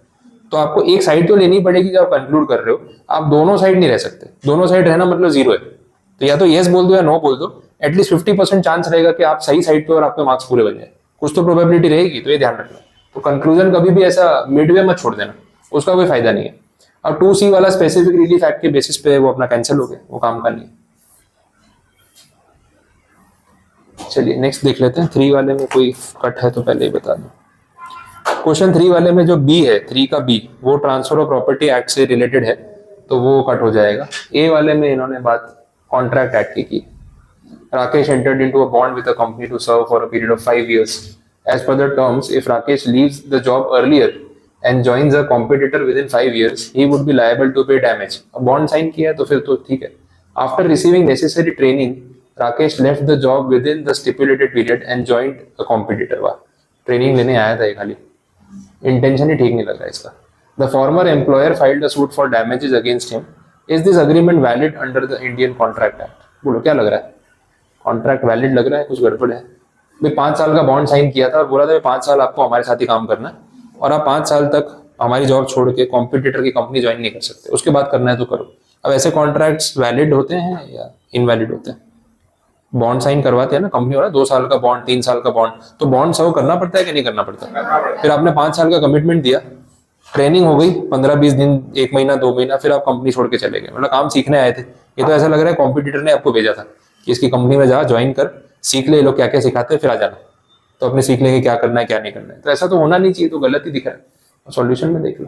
अब देखो, इंडियन कॉन्ट्रैक्ट एक्ट का आपको सेक्शन नंबर ध्यान में हो, नॉट नेसेसरी, नहीं ध्यान में तो ठीक है, अगर है तो आप कोट करो। इन्होंने जो रेफरेंस दिया उसमें सेक्शन 27 का रेफरेंस, इसमें बोला है every agreement by which anyone is restrained from exercising a lawful profession, trade और business of any kind is to that extent void. However, बात प्रोविजो में समझाइए, an agreement of service by which a person binds himself during the term of agreement not to take service with anyone else is not restraint of lawful profession and is valid. ऊपर क्या बोला, आप किसी को काम करने से रोक नहीं सकते, वो बात ठीक है, बट जब आपने खुद बॉन्ड साइन किया, अग्रीमेंट किया है आपकी विल से, तो भाई ठीक है मैं 5 साल इस कंपनी को दूंगा, तो आपको अपनी कमिटमेंट फुलफिल करनी पड़ेगी। The fact of the given situation are similar to the given case. अब ये नेसेसरी नहीं है कि आपको केस याद हो, उन्होंने क्वेश्चन में कहीं बोला भी नहीं था कि आपको रेलेवेंट केस लॉ कोट करना है, तो ये कंपलसरी नहीं है। आपके पास है रेफरेंस तो आप दो, नहीं तो ठीक है, अपने उतना डिटेल में वहां नहीं जा पाएंगे क्योंकि इतने केसेस है, कितने याद रखें, तो उन्होंने रेफरेंस दिया हुआ है। इन this case the supreme court upheld a similar clause ruling that a contractual restraint during the term of employment, especially after specialized training, is not void if it protects the employer's legitimate interest. Employer को तो cheated ही feel होगा कि यार 5 साल की commitment दी, इसको 3 महीने हमने काम सिखाया, काम सीखते अगले दिन भाग गया दूसरी कंपनी में, तो ये तो गलत ही हो गया। तो ऑब्वियसली एम्प्लॉयर को भी तो अपना इंटरेस्ट प्रोटेक्ट करना है ना, तो कोर्ट भी एम्प्लॉयर की ही साइड ले रहा है। In the given situation the bond restrains Rakesh only during the employment term and aims to protect the company's investment in his training. Such a clause being reasonable and in line with the above mentioned ruling would not be void. Therefore, the agreement is valid and the company may be entitled to damages for breach. In view of the above, it may be said that this agreement is valid. ठीक है, सही है, ऐसा ही होना चाहिए। देखो common sense भी लगाते हैं ना बिना किसी सेक्शन के, तो भी आपका जवाब यही होता है कि यार सही तो लग रहा है, इसमें कुछ गलत तो है नहीं, तो थोड़ा अपना माइंड अप्लाई कर सकते हो अगर स्पेसिफिक सेक्शन नहीं याद है तो। ट्रेनिंग लेते ही छोड़ के चला गया, 5 साल का अग्रीमेंट था, ऐसा तो नहीं 5 साल तक ट्रेनिंग चली होगी, 5 साल तक ट्रेनिंग थोड़ी ना चली होगी। किसी को जॉब पे रखते ट्रेनिंग कितने दिन की होगी, 15 दिन, 20 दिन, 1 महीना, 2 महीना, 3 महीना, 6 महीना, साल भर से ऊपर तो होगी नहीं। तो 5 साल का आपने जॉब कमिटमेंट दिया और ट्रेनिंग खत्म होते ही छोड़ गए, तो लैंग्वेज से ही समझ आ रहा है कि ट्रेनिंग शॉर्ट टर्म में हो गई होगी। अब ट्रेनिंग में कंपनी ने भी पैसा और एफर्ट लगाया होगा, प्रोफेशनल ट्रेनर्स बुलाए होंगे, आपको काम सिखाया होगा, टाइम दिया होगा, फिर आप छोड़ के चले गए, तो गलत हो गया। बॉन्ड वाले केस में कैसा होता है, कंपनी के एग्रीमेंट में वो लोग लिख देते हैं कि अगर आप बॉन्ड टर्म खत्म होने से पहले कंपनी छोड़ के जाना चाहते हो तो यू विल हैव टू पे सम मनी, या तो आपका जो डिपॉजिट होता है वो लोग फोरफिट कर लेते हैं या आपसे पैसा मांगते हैं। बहुत बार तो क्या होता है ना, कॉम्पिटिटर कंपनी पैसा पे करती है। मेरे एक दोस्त का केस था बहुत साल पहले, उसका ऐसे ही था। अच्छा खासा उसका रैंक था, एक कंपनी में काम कर रहा था, तो वहां से दूसरी कंपनी से ऑफर आ गया, शायद रिलायंस से आया था उसको। तो जिस कंपनी में काम कर रहा था उस कंपनी से उसको जॉब छोड़नी थी, पर उसका 2 या 3 साल का बॉन्ड था और अभी तो 6 महीने या साल ही हुआ था। तो दूसरी कंपनी जो उसको हायर करना चाहती थी, उन्होंने उसको पैकेज अच्छा दे रहे थे, बट इसने बोला सर मैं तो अंडर कॉन्ट्रैक्ट हूँ, अभी 3 साल से पहले मैं छोड़ नहीं सकता, नहीं तो मुझे पे करना पड़ेगा। उन्होंने, रिलायंस वालों ने बोला कि हम पे कर देंगे बॉन्ड का पैसा, आप स्विच कर लो। अब अग्रीमेंट में लिखा था कि अगर आप पहले छोड़ के गए तो आपको कुछ पैसा 1 लाख 2 लाख कुछ देना पड़ेगा। सामने वाली कंपनी ने बोला हम देते हैं ना 2 लाख रुपए, आपको क्या प्रॉब्लम है? तो बोला मुझे तो क्या प्रॉब्लम है, आप पे कर रहे हो तो बेस्ट है, मैं कल से आ जाता हूँ और क्या। अब ये चीज लीगल है कि भाई कॉन्ट्रैक्ट में लिखा है कि जल्दी जाना चाहते हो तो जाओ, 2 लाख रुपए दे के जाना। मैं बोल रहा हूँ 2 लाख रुपए ले लो, मैं कल से नहीं आऊंगा, अब कोई प्रॉब्लम है? तो अब पुराना एम्प्लॉयर क्या बोलेगा, नहीं नहीं ये तो गलत है, हमने लिखा था ऐसा, बट आप जा रहे हो सही नहीं है। अरे आपने लिख के दिया है ना कि जिस दिन जाना हो 2 लाख रुपए दो, चले जाना, मैं पैसे दे रहा हूँ ना, बिना पैसे दिए जा रहा हूँ, बिना इन्फॉर्म किए जा रहा हूँ, तो गलत है। बट आपकी कंडीशन फुलफिल करके जा रहा हूँ, फिर कुछ गलत नहीं। बात समझ आ रही? तो ऐसी कंडीशंस इन जनरल होती है, यहाँ ऐसी कोई बात नहीं की है। 3B वाला तो जाने तो, वो ट्रांसफर ऑफ प्रॉपर्टी पे है। 3C वाला जो है वो नेगोशिएबल इंस्ट्रूमेंट पे है।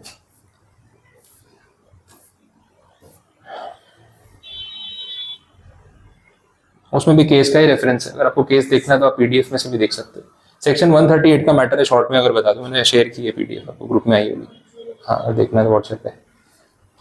138 जो सेक्शन है वो आपका चेक बाउंस वाला है ना, याद है? 138 तो बड़ा फेमस सेक्शन नेगोशिएबल इंस्ट्रूमेंट का, उसकी बात हो रही है। तो उसके बेसिस पे क्वेश्चन दिया हुआ है केस में, अगर आप देखो साथ में, मुझे ये फाइल बार बार स्क्रॉल नहीं करनी पड़ेगी।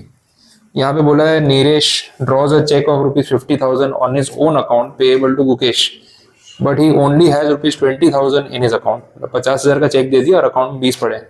Mukesh presents the same to the bank with the time allowed, cheque got bounce due to insufficiency of funds, discuss the remedy available. Remedy तो वही है 138 में, आप नोटिस भेज सकते हो कि भाई पैसे नहीं दिए तो मैं केस फाइल करूंगा, वही स्टोरी यहाँ पे समझाई है, प्रोविजन आपके सामने।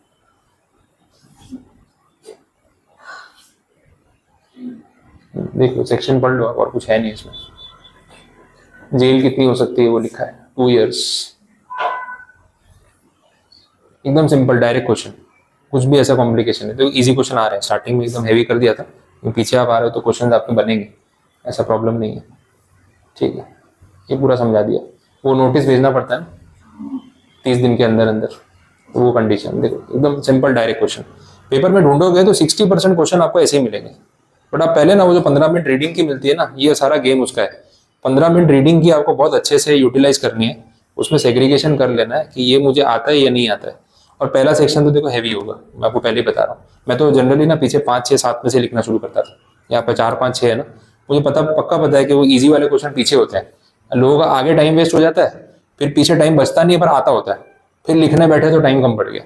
तो पहले पूरा पेपर, हमारे तो जब रीडिंग नहीं भी मिलता था टाइम, तो भी मैं पहले 10 से 15 मिनट रीडिंग में देता था। कम लिखेंगे चलेगा, लेकिन पहले पढ़ के समझ तो लो पेपर है क्या, कौन सा सेक्शन हैवी है, कौन सा लाइट है, कौन सा मुझे आता है, कौन सा नहीं आता है, पहले आप डिसाइड कर लो। और वही लिखो जो पहले आपको आता है, पर लेंथ कंट्रोल करके। फिर ज्यादा समझाने बैठ गए तो पीछे टाइम नहीं बचेगा। तो जो सेक्शन आते हैं ना वो पहले लिख लो। 60% तो आपको आता ही है, बट सॉर्ट करना पड़ता है कौन सा आता है अच्छे से, कौन सा नहीं आता है। फिर जो 40 वाला नहीं आता है, जिसमें सोच के लिखना है, उसमें धीरे धीरे लिखना शुरू करो, प्रोविजंस पकड़ो, लॉजिक लगाओ, कुछ कंक्लूजन पे आओ। गिरते पढ़ते आप 80% पेपर खत्म कर ही दोगे, कुछ प्रॉब्लम नहीं आती, क्योंकि 60 आपको आता होता है ऑन एन एवरेज। बाकी ये 40 में से भी ना आप तोड़ मोड़ के भी 20 तो बना लेते हो। जो बाकी 20 बचे उसमें फिर आपको रिस्क लेना है, क्या लिखना है क्या नहीं लिखना है। और नहीं कुछ समझ आ रहा है तो जितना भी रिलेट हो सकता है कुछ तो हाथ पांव मारो, लिखो तो सही। 20 में से 5 बन गए, 4 बन गए, क्या बुरा है। तो पेपर निकालना, एग्रीगेट तक जाना इतना टफ नहीं होता है, अगर आपके माइंड में वो अटेम्प्ट करते टाइम क्लैरिटी हो तो, ठीक है। चलो आगे देखते हैं। अब 4th वाला सेक्शन आ गया। 4th वाले में जो पहला क्वेश्चन है, इसमें तो तीनों ही देख सकते हैं, कोई कैंसिल वाला पार्ट नहीं है। फर्स्ट क्वेश्चन देखो, मैं पहले से बता नहीं रहा, फिर आपको स्ट्राइक होता है कि नहीं पता चलेगा। A is accused of forging B's signature on a gift deed of property. नकली साइन करके गिफ्ट दे दिया बोलो। The prosecution relies on the opinion of a handwriting expert. Handwriting expert आते ही आपके ध्यान में आ जाएगा क्या है ये, कौन सा वाला केस हो सकता है, कौन से चैप्टर से रिलेट हो सकता है। एविडेंस, ठीक है, तो BSA 2023 मैंने लिखा भी है। Who confirms that the signature is forged? Discuss the relevance of the opinion of a handwriting expert. Direct question, कुछ घुमाया नहीं है, सीधा बोला है कि भाई फोर्जरी का केस है नकली साइन करके गिफ्ट डीड बना के दे दी। अब जिसके साइन हुए बोल रहा है मैंने साइन नहीं किए, नकली सिग्नेचर है। तो बेस्ट है हैंड राइटिंग एक्सपर्ट से चेक करा लो। हैंड राइटिंग एक्सपर्ट ने वेरीफाई किया, वो बोल रहा है कि हाँ ये तो नकली सिग्नेचर्स है। अब बीएसए क्या बोलता है? तो ऑब्वियसली हैंड राइटिंग एक्सपर्ट का दिया हुआ स्टेटमेंट कोर्ट में रेलेवेंट है या नहीं है? वो उसका रेलेवेंट नहीं हो तो किसका होगा? तो साइंटिफिकली चेक करके बता रहा है वैसा है, तो ये प्रोविजन है। वेटेज देखो 5 मार्क्स। कंटेंट देखो कितना ही खींच लोगे, मेरे को बताओ कितना ही खींच लोगे आप ज्यादा से ज्यादा बीएसए का इंट्रोडक्शन दे सकते हो कि what is evidence law. Indian evidence act तो कोट करना नहीं है, भारतीय साक्ष्य अधिनियम नाम हो चुका है, दैट इज बीएसए 2023। और पहले एक बार फुल फॉर्म लिखना चाहिए, देख लो आप लोग डायरेक्ट बीएसए लिख के आ जाते हो, ठीक है। फिर साइकिल है कि कानून है समझ नहीं आ रहा, साइकिल की कंपनी बीएसए, पूरा लिखो भारतीय साक्ष्य अधिनियम 2023, एक बार तो लिखो। बाकी आंसर में फिर एक बार आप बीएसए शॉर्ट में लिख दोगे ना, या ब्रैकेट में लिख के, तो अंडरस्टूड है। डायरेक्टली उतना शॉर्टकट नहीं लेना चाहिए। आप कंटेंट देख लो कितना बना लोगे इसमें। इंट्रोडक्शन दे सकते हो, फिर वो ओपिनियन वाला पॉइंट समझा सकते हो, उसमें हैंड राइटिंग एक्सपर्ट की बात कर सकते हो, फिर कंक्लूजन पे ही आना पड़ेगा। तो इससे ज्यादा कंटेंट आपके पास है नहीं। हाँ पॉइंट वाइज लिखोगे तो ज्यादा से ज्यादा ये आंसर क्वार्टर पेज तक जाएगा, एक पेज पूरा भी शायद ही भरेगा। अब वो आपका लुकआउट थोड़ी है, जितना पूछा है उतना ही लिखोगे ना। आप क्या करते हो ना, फिर इसके आजू बाजू का लिखने बैठ जाते हो कि मेरा तो माइंडसेट है कि 5 मार्क मतलब 2 पेज, पौने पेज का आंसर, 2 पेज मतलब 3 गुना कंटेंट लिख के आए हो। अब वो 3 गुना कचरे में से उसको ढूंढना पड़ रहा है, काम का कितना है? जो सिर्फ 1/3 है, 2/3 आपने रबिश लिखा है। अब उसको क्या लगेगा, इसको समझ ही नहीं है क्या लिखना था, आजू बाजू का इररिलेवेंट लिख दिया, मार्क्स कट। तो जितना सही कंटेंट है वो तो है, लेकिन आजू बाजू का जो लिख दिया ना अननेसेसरी, उस वजह से मार्क्स कट हो जाते हैं। तो आपको स्पेसिफिक लिखना है, लेंथ ओरिएंटेड नहीं लिखना है। इसने बोला था कि लेंथ पे नहीं जाना है, ये आपके सामने प्रूफ है, इंस्टीट्यूट का आंसर है, मैंने नहीं बनाया है, उन्होंने गाइडलाइन दी है, चेकिंग इसको देख के ही होती। बात समझ आ रही? कॉन्फिडेंस रखोगे, जो पूछा इतना है मैंने पूरा लिख दिया, बात खत्म। हाँ सेक्शन नंबर आपको नहीं ध्यान है, इट इज ओके, मत कोट करो।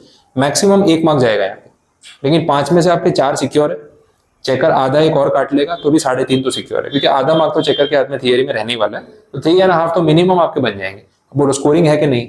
तो ऐसे क्वेश्चन में से मार्क्स निकल जाते हैं। अब स्टूडेंट्स ना ऐसे आंसर रॉन्ग लिख के आ जाते हैं, फिर गुस्सा आता है कि यार वो स्टार्टिंग वाला तो आपको घुमाया था, समझ आता है, लेकिन ये तो डायरेक्ट ये तो लिखो, इसमें से तो मार्क्स निकालो। तो वो स्कोर करने में इतनी डिफिकल्टी ऐसे आंसर्स में तो नहीं होनी चाहिए।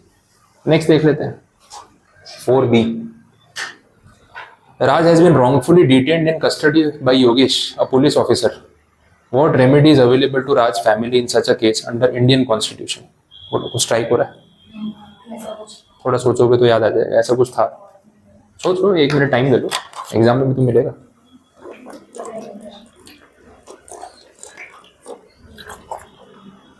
बोलो कुछ स्ट्राइक।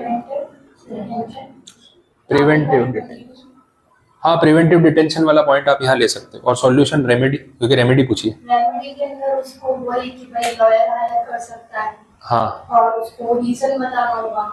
अगर वो हाँ ग्राउंड ऐसा नहीं तो नेशनल सिक्योरिटी का रीजन नहीं, तो ग्राउंड आपको बताना होगा। और 24 आवर्स के अंदर रीजन आपके पास मिल जाना। वो ये सब कर नहीं रहा है, जैसा पढ़ के लग रहा है कि पुलिस ऑफिसर ने प्रोसीजर तो फॉलो नहीं किया। ये प्रोसीजर आपका BNSS वाला हो गया कि 24 आवर में पुलिस की रिस्पॉन्सिबिलिटी है कि भाई FIR रजिस्टर करे, कोर्ट में प्रेजेंट करे, मजिस्ट्रेट के सामने कस्टडी मांगे, तो वो पुलिस की रिस्पॉन्सिबिलिटी है। बट एक लाइन में लिख दिया wrongfully detained in custody by Yogesh police officer. इसका मतलब ये समझ आ रहा है कि कोई प्रोसीजर फॉलो नहीं किया है और पुलिस ने सीधा आपको बिठा लिया, अब छोड़ नहीं रहा आपको। अब बोला है what remedies available to Raj family, क्योंकि इसको तो शायद मिलने भी नहीं दे रहे होंगे, लॉयर अपॉइंट करने नहीं दे रहे होंगे, कोर्ट में मजिस्ट्रेट के सामने लेके नहीं जा रहे होंगे। पुलिस ऑफिसर मतलब अपना पावर दिखा रहा है, सुबह जेल में बंद कर दिया, मिलने भी नहीं दूंगा, कांटेक्ट भी नहीं करने दूंगा, बात भी नहीं करने दूंगा। अब क्या करेंगे? अब फैमिली को पता चला कि पुलिस कस्टडी में है, पुलिस वाले ने मिलने नहीं दिया, खुद भी नहीं मिला, बात करने से मना कर दिया। अब फैमिली क्या कर सकती है? और देखो हिंट है, hint exactly under Indian constitution, hint सामने है आपके। BNSS कुछ भी नहीं बोला, उन्होंने सीधा बोला फैमिली के पास क्या ऑप्शन अवेलेबल है अंडर इंडियन कॉन्स्टिट्यूशन। तो कॉन्स्टिट्यूशन में एक ही टॉपिक था, ऐसा रिट पिटिशन। देखो पुलिस आपकी सर्विस के लिए है, आपके हेल्प के लिए, आपके सपोर्ट के लिए, पुलिस ही आपके साथ ऐसा कर रही है। तो प्रिवेंटिव डिटेंशन होता तो बात समझ आती, यहाँ तो बोला रॉन्गफुल डिटेंशन। और फैमिली वालों के पास क्या ऑप्शन बचा? अब पुलिस ही नहीं सुनेगी तो किसके पास जाएंगे पुलिस की कंप्लेंट लेके? एक ही ऑप्शन बचता है आपके पास, रेट पिटिशन। अब ये डायरेक्टली 5 मार्क्स में आपको हेबियस कॉर्पस का रेट पूछा और कुछ भी नहीं।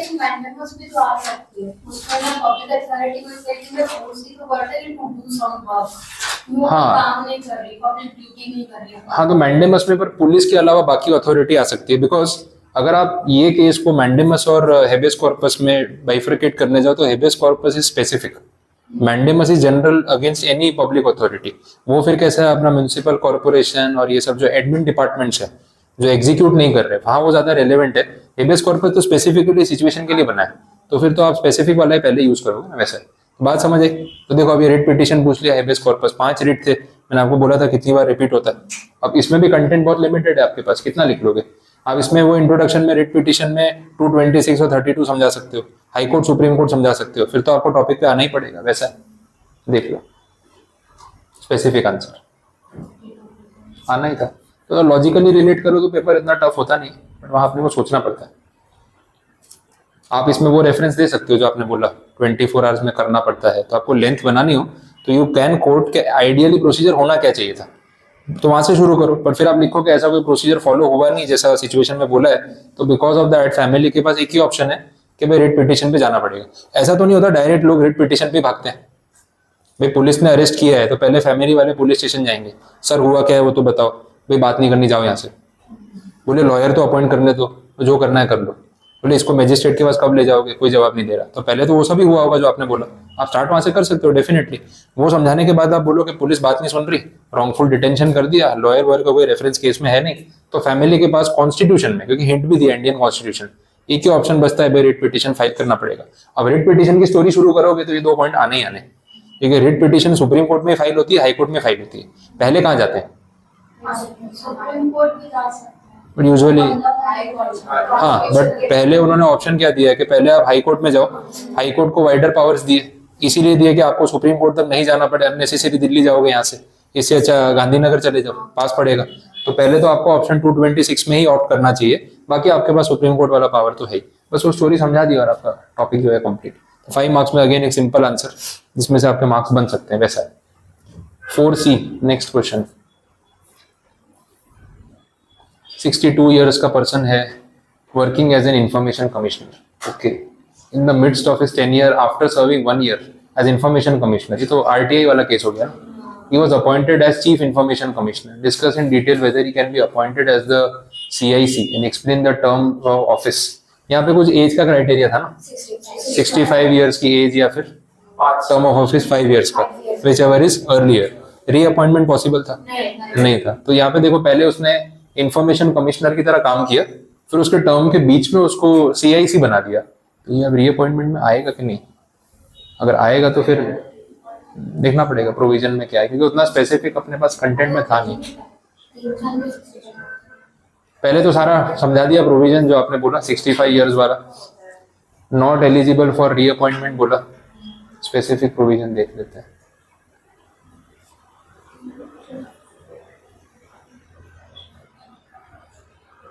किसी को इंफॉर्मेशन कमिश्नर बनाते हैं तो वो एलिजिबल नहीं होगा to be reappointed as information commissioner, but chief information commissioner नहीं बन पाएगा ऐसा कहीं बोला है या नहीं? प्रोविजन में बात है। Every information commissioner shall on vacating his office under this subsection shall be eligible for appointment as chief information commissioner, बोला चलेगा। इंफॉर्मेशन कमिश्नर के तौर पे रीअपॉइंट नहीं हो सकते, तो पोस्ट ही अलग हो गई ना, इंफॉर्मेशन कमिश्नर और चीफ कमिश्नर अलग है। आप इंफॉर्मेशन कमिश्नर थे और आप चीफ बन गए हो, वो पॉसिबल है, वो रीअपॉइंटमेंट नहीं हो, फ्रेश अपॉइंटमेंट माना जाएगा, वैसा अलाउ कर दिया। बस इसके बेसिस पे आपका कंक्लूजन आ जाएगा, फिर तो बाकी का प्रोसीजर है। तो देखो RTI में से 5 मार्क्स का सिंपल क्वेश्चन तो बन रहे हैं क्वेश्चन, ऐसा तो नहीं है कि बेसिक पढ़ाओ और क्वेश्चन ही ना बने, वो प्रॉब्लम आएगा नहीं। तो चलो 4th वाला सेक्शन भी आपका हो गया। 4A alternative. अब देखो ये भी ट्रिकी हो जाता है, 4 के सामने 4A ही ऑप्शन है। पहले के टाइम में ना पेपर में ऐसा होता था, 7 सेक्शन या 6 सेक्शन होते थे, 7 होते थे, क्वेश्चन 1 कंपलसरी, बाकी जो 6 हैं उनमें से कोई भी 4 लिख दो, कोई भी 5 लिख दो, तो 20 मार्क्स का पहला सेक्शन कंपलसरी, 16 के 5, तो out of the remaining 7 any 5, तो क्या होता था कोई भी 2 सेक्शन आप छोड़ सकते हो। तो आपको सेकंड से लेके 7th के बीच में कौन से 5 लिखना है आपका कॉल है। अब इन्होंने इंटरनल चॉइस कर दिए, 4 के सामने 4A है, तो आपको या तो 4 लिखना है 4A लिखना है, बाकी आपके पास चॉइस नहीं रहती वैसा, तो ये थोड़ा सा और स्पेसिफिक हो जाता है। अब ये लोग क्वेश्चन ही ऐसे सेट करके रखते हैं कि 4 वाले में भी आपको कोई तो हैवी लगेगा और 4A में भी कोई तो हैवी लगेगा, आपको डिसाइड करना है कि ज्यादा मार्क्स आप इसमें स्कोर कर पाओगे, वैसा है। तो आपके पास चॉइस है, देख लो 4A में क्या बोला है। सबसे पहले इसमें कोई है एक्स्ट्रा वाला, हाँ सेकंड वाला स्टैम्प एक्ट है, बाकी दो बन जाएंगे। सेकंड वाला स्टैम्प एक्ट है वो आपको नहीं लिखना है। The court have always insisted that the administrative agency must follow minimum of the fair procedure, that is the principle of natural justice. Under what circumstances can the right to a fair hearing and the rule against bias be lawfully excluded? Specific question. बात admin law की है। Introduction चाहिए तो admin law क्या होता है वो एक लाइन, इंट्रोडक्शन बहुत खींचना नहीं चाहिए, शॉर्ट रखना चाहिए। तो एक लाइन में एडमिन लॉ समझा दो, फिर बता दो प्रिंसिपल ऑफ नेचुरल जस्टिस क्या होता है, वो एक लाइन में थोड़ा सा ब्रीफ इंट्रोडक्शन दे दो। फिर थोड़ा स्पेसिफिक हो रहे हैं लोग, right to a fair hearing होता है, रूल ऑफ फेयर हियरिंग, ठीक है, वो audi alteram partem, notice देना, बोलने की अपॉर्चुनिटी देना, वो पॉइंट है। And the rule against bias, rule against bias में वो था pecuniary bias, subject matter bias, bias against the involve person, है ना, आपका दोस्त है, रिश्तेदार है, वो वाला पॉइंट है। तो उसके रिगार्डिंग सिचुएशन पूछी है कि भाई under what circumstances can the right to a fair hearing and the rule against the bias be lawfully excluded? कुछ एक्सेप्शंस थे फेयर हियरिंग के, वो इमरजेंसी वाली सिचुएशन, भाई इंडिया छोड़ के जा रहा है, पासपोर्ट कैंसिल कर दिया, भाई पहले रुक जा बाद में बात करेंगे, वो मेनका गांधी वाला केस हुआ था, पासपोर्ट कैंसिल कर दिया तो बोले ऐसे कैसे, बोले आप भाग जाते फिर कैसे आपसे सवाल करते, एक बार के लिए पासपोर्ट कैंसिल कर दिया है, रुक जाओ इन्वेस्टिगेशन कर लेते हैं, अगर आपने कुछ नहीं किया तो बाद में चले जाना, ज्यादा से ज्यादा टिकट के पैसे जाएंगे ना, लेकिन कम से कम आप बाहर चले गए फिर पकड़ के नहीं लेके आ पाए तो इमरजेंसी सिचुएशन में फेयर हियरिंग और वो सारे पॉइंट्स जो है हमारे पास अवेलेबल नहीं होते। फिर वो मास चीटिंग वाला, मास कॉपी वाला पॉइंट था, एग्जाम ही कैंसिल कर दिया तो बोला जो स्टूडेंट बेचारा पढ़ के आया था उसका भी नुकसान हो गया। तो ऐसे सब एक्सेप्शंस थे। देख लो इन्होंने सॉल्यूशन में क्या दिया, ये रहा exceptions to the principle of natural justice. मैंने आंसर टिक भी कराया था कि इसमें से पॉइंट्स आते भी, ये आपके सामने। Statutory exclusion, emergency situation, interim disciplinary action, वो कॉलेज वाला केस था, इंटरिम डिसिप्लिनरी एक्शन में भी केस था, वो किसी एक स्टूडेंट के ऊपर एलिगेशन था कि उसने दूसरे स्टूडेंट पे अटैक कर दिया, चाकू वाकू चला दिया, फिर उसको ना उस पर कोर्ट में केस चल रहा है। अब कॉलेज ने बोला कि भाई जब तक तेरा केस खत्म नहीं होता कॉलेज मत आना, बोले नहीं ये तो मेरे साथ गलत हो रहा है, कॉलेज आना एग्जाम देना मेरा राइट है। बोले भाई कॉलेज आना एग्जाम देना तेरा राइट है, लेकिन कॉलेज आके जो तू कर रहा है बाकी स्टूडेंट्स के लिए रिस्की है, तो केस खत्म हो जाए, गिल्टी प्रूव नहीं होगा ना तो कल से आ जाना, लेकिन जब तक गिल्टी प्रूव या जब तक केस खत्म नहीं हो जाता हम कैंपस में अलाउ नहीं कर सकते। इंटरिम डिसिप्लिनरी एक्शन पावर है उनके पास। बोले नेचुरल जस्टिस के अगेंस्ट, बोले नहीं बाकी सारे स्टूडेंट्स की सेफ्टी के लिए जरूरी है, आप पे एलिगेशन है, हम आपको कल्प्रिट नहीं बोल रहे, लेकिन जब तक एलिगेशन वाला मैटर सॉर्ट नहीं हो जाता ना हम रिस्क नहीं ले सकते। तो उनके पास पावर है। एकेडमिक इवेल्युएशन, वो मैंने आपको बताया था कि स्टूडेंट जो है क्लास में पढ़ाई नहीं कर रहा, मतलब मस्ती कर रहा है, पढ़ नहीं रहा, फेल हो रहा है, प्रिंसिपल ने अल्टीमेटम दे दिया अगले साल इसको एडमिशन नहीं देंगे, आप दूसरी स्कूल में एडमिशन दे दो, हम निकाल रहे हैं इसको। बोले नहीं ये तो आप इसके एजुकेशन के खिलाफ जा रहे हो, उसको खुद कहाँ चाहिए एजुकेशन, फेल होता है, पढ़ाई करता नहीं, जो स्कूल में एडमिशन लेना है लो, हम यहाँ से निकाल रहे हैं। तो आपके एकेडमिक इवेल्युएशन के बेसिस पे आपके अगेंस्ट एक्शन ले सकते हैं, वो नेचुरल जस्टिस के अगेंस्ट नहीं है, एक्सेप्शन में सब कुछ अपन ने किया है। इम्प्रैक्टिसिबिलिटी, इसमें वो केस था, मास कॉपी हो रही है, मैंने आपको बिहार बोर्ड वाला एग्जांपल दिया था, अब बिहार के इलेक्शन का रिजल्ट भी चल रहा है, ठीक है, तो बिहार वहाँ पे भी क्या पता ऐसे ही होता होगा, इलेक्शन भी वैसे ही चल रहे होंगे। अभी सुबह सुबह वीडियो आ रहे थे, बोले वो ईवीएम मशीन ये वो कहीं लेके जा रहे हैं, सीसीटीवी खराब है ना, कुछ भी हो सकता है, इलेक्शन जीतने के लिए पार्टी कुछ भी करेगी। यहाँ हमने देखा था कि मास कॉपी हो रही है, मेजोरिटी स्टूडेंट्स कॉपी कर रहे हैं। अब मैनेजमेंट को समझ नहीं आ रहा किसके खिलाफ एक्शन ले, किसके खिलाफ एक्शन ना ले, उन्होंने बोला एग्जाम कैंसिल। अब जो बच्चे जेन्युइनली एग्जाम दे रहे थे उनका भी तो नुकसान हो गया, बट बोले इसमें कुछ नहीं कर सकते, कोई चॉइस नहीं है वैसा। तो ये डायरेक्ट आंसर पूछा है, 5 मार्क्स आपके बन सकते हैं, इसमें कोई प्रॉब्लम नहीं है। स्टैम्प पैड तो कैंसिल है।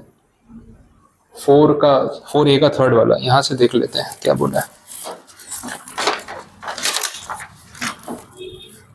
A party may before or during the arbitral proceedings or at any time after the making of the arbitral award, but before the enforcement under section 36, apply to the court for interim measures under section 9.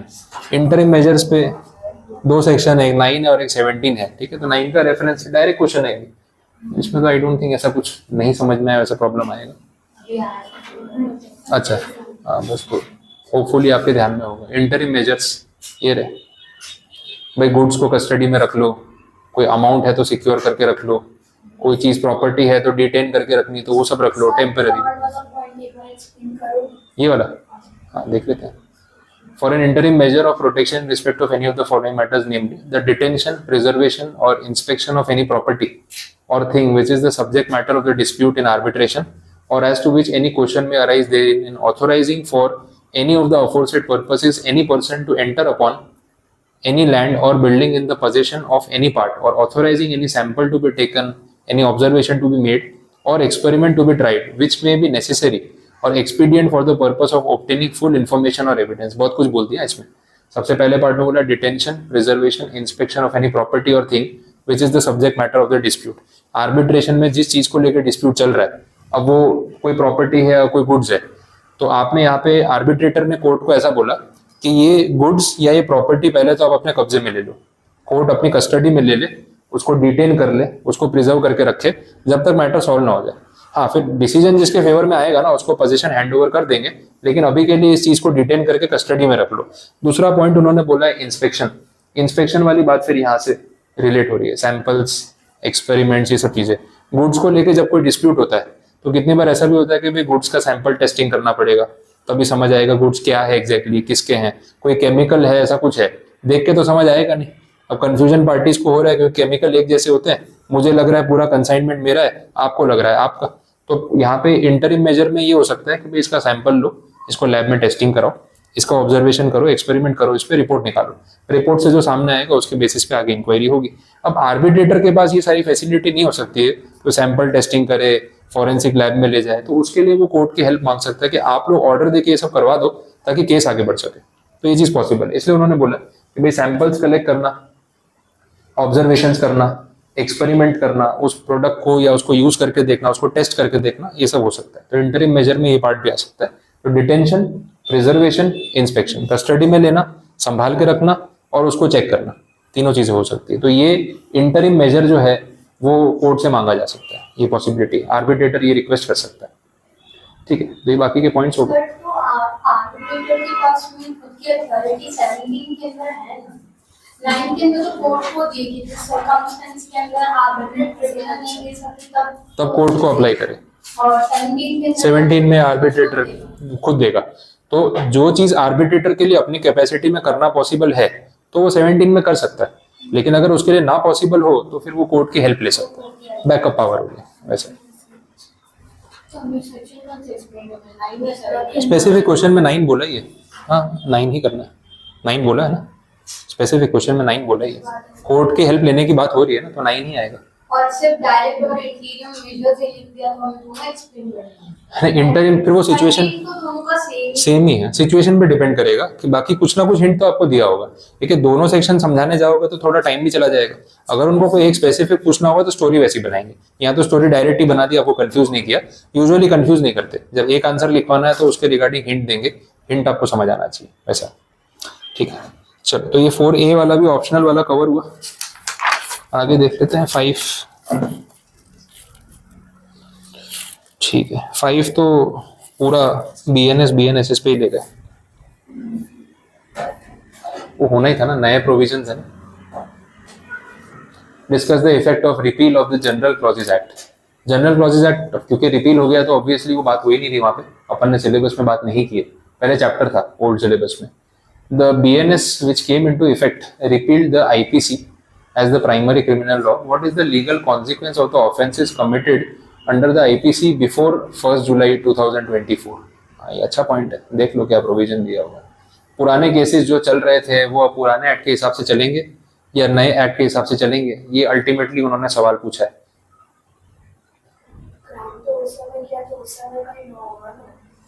ऐसा कुछ पढ़ा है अपन ने कहीं पे?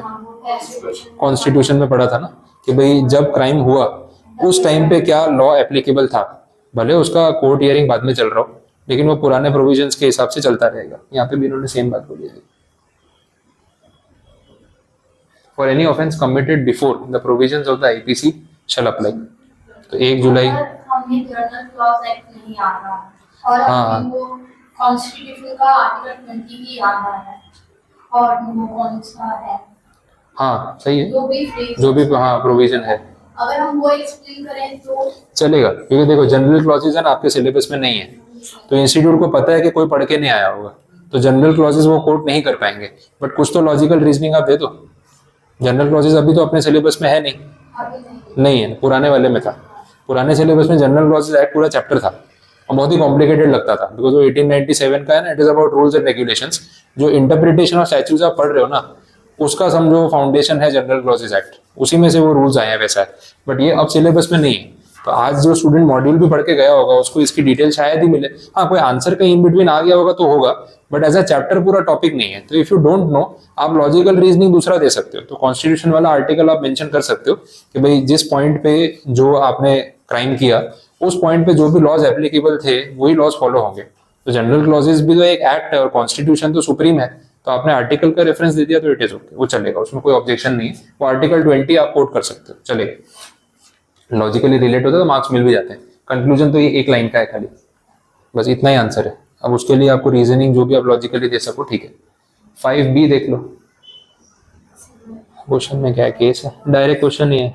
What is meant by a summon, अच्छा वो summons वाला टॉपिक पूछा है। BNSS discuss the provision relating to the service of the summon, बहुत इजी आंसर आ गया, समन नोटिस डिलीवर करने वाला आंसर। तो उसमें तो हमने स्टोरी देखी थी, समन नोटिस कहाँ किसको डिलीवर करना है, कौन से मोड से डिलीवर करना है, या तो पुलिस वाला घर पे लेके आएगा, या तो कोरियर से भेज देंगे, या वो रजिस्टर्ड पोस्ट से या स्पीड पोस्ट से भेज देंगे, बस वही सारे पॉइंट्स है। सरकारी ऑफिसर हो तो उसके डिपार्टमेंट में भिजवा दो, कॉर्पोरेट कंपनी तो रजिस्टर्ड ऑफिस पे भिजवा दो, बस जितनी लिस्ट लिखते जाओ तो मार्क्स बन जाएंगे। ये तो बहुत बढ़िया है। सेक्शन नंबर नहीं भी याद है ठीक है, चलेगा, 1 मार्क कटेगा उसका। देखो स्कोर हो जाते हैं, सभी नहीं बन रहा, पूरा सेक्शन इतना डिफिकल्ट नहीं दिख रहा, 3 में से 2 क्वेश्चन तो आपके हो गए और काफी सिंपल है। 5C में क्या बोला है, person was accused of theft involving stolen property valued at less than 5,000 rupees. He was first time offender. Property was recovered. Discuss the punishment. देखो एक तो फर्स्ट टाइम ऑफेंडर है, सामान चुराया था और वैल्यू जो है वो 5,000 रुपये से कम है। क्यों ऐसा बोलना चाह रहे हैं, कुछ याद आ रहा है क्या? हाँ, छोटा मोटा क्राइम। एक तो या तो समरी प्रोसीजर हो सकता है कि जल्दी केस खत्म करो, स्पीडी ट्रायल, समरी ट्रायल, और दूसरा ये जो अभी कम्युनिटी सर्विस वाला लेके आए। कम्युनिटी सर्विस ये BNS में फर्स्ट टाइम इंट्रोड्यूस किया, पहले IPC में था नहीं, तो इसलिए उस टॉपिक को उन्होंने यूज किया कि देखते हैं आपको नया वाला पॉइंट पता है कि नहीं पता है, तो इसलिए वो लोग अमेंडमेंट्स या लेटेस्ट चीजों को इस तरीके से यूज करने की ट्राई करते हैं। तो पूरा कम्युनिटी सर्विस वाला ही answer. Person first time offender है, स्टोलन प्रॉपर्टी 5,000 रुपये से कम है, रिकवर भी हो गई है, तो फिर बोला 303 का यूज करके उसको कम्युनिटी सर्विस के लिए कंपेल कर सकते हैं। जेल नहीं जाना पड़ेगा, समाज सेवा करनी पड़ेगी एज अ पनिशमेंट, वैसे ये प्रोविजन है। आपको सेक्शन पढ़ना है पूरा तो वो भी दे रखा है। नहीं, कम्युनिटी सर्विस समझाना है। हाँ, ये आपके सामने वही समझाना है। हाँ, इतना ही प्रोविजन है, ये सेम अपन ने देखा हुआ है कंटेंट। पेटी theft, first time offence, under 5,000, property recover, एकदम स्पेसिफिक पूछा है। पता है आपको प्रोविजन तो आप डायरेक्ट लिख सकते हो, कोई कंफ्यूजन नहीं वैसे। चलो देखो जैसे जैसे आगे बढ़ रहे हैं ना, इजी होता जा रहा है, पता चल रहा है। 4, 5, 6 तक जा रहे हो तो आपको लग रहा है ये सब तो आता है, वही होता है, वो लोग पीछे इजी सेक्शन रखते हैं। 6th वाला देखोगे तो 6 में फर्स्ट वाला जो है सेल ऑफ गुड्स है, सेकंड भी वही है, थर्ड भी वही है, तो सेक्शन 6 जो है पूरा वो सेल ऑफ गुड्स पे ही जा रहा है, जो अब अपने एग्जाम में है नहीं, तो अब उसको जाने दो।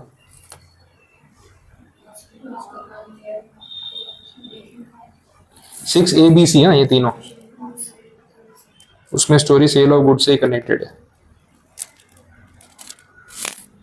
4th वाला जो है D वाला, उसमें बात हो रही है टॉर्ट्स की।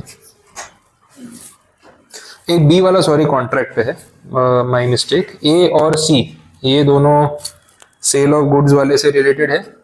बीच में जो 6B है उसमें इंडियन कॉन्ट्रैक्ट एक्ट का रेफरेंस है, और लास्ट वाले में टॉर्ट का रेफरेंस है। और फिर उसके लिए आपको पूरा क्वेश्चन 6 का केस तो समझना ही पड़ेगा, उसके बेसिस पे तो देख सकते हो। कॉन्ट्रैक्ट एक्ट और टॉर्ट वाले में इतना इशू नहीं आएगा, सिंपल से प्रोविजन है। 6A देख लेते हैं डायरेक्टली। 6A वाले में 4 क्वेश्चन है, वो सारे अपने जो रेलेवेंट टॉपिक्स हैं उनमें से ही है।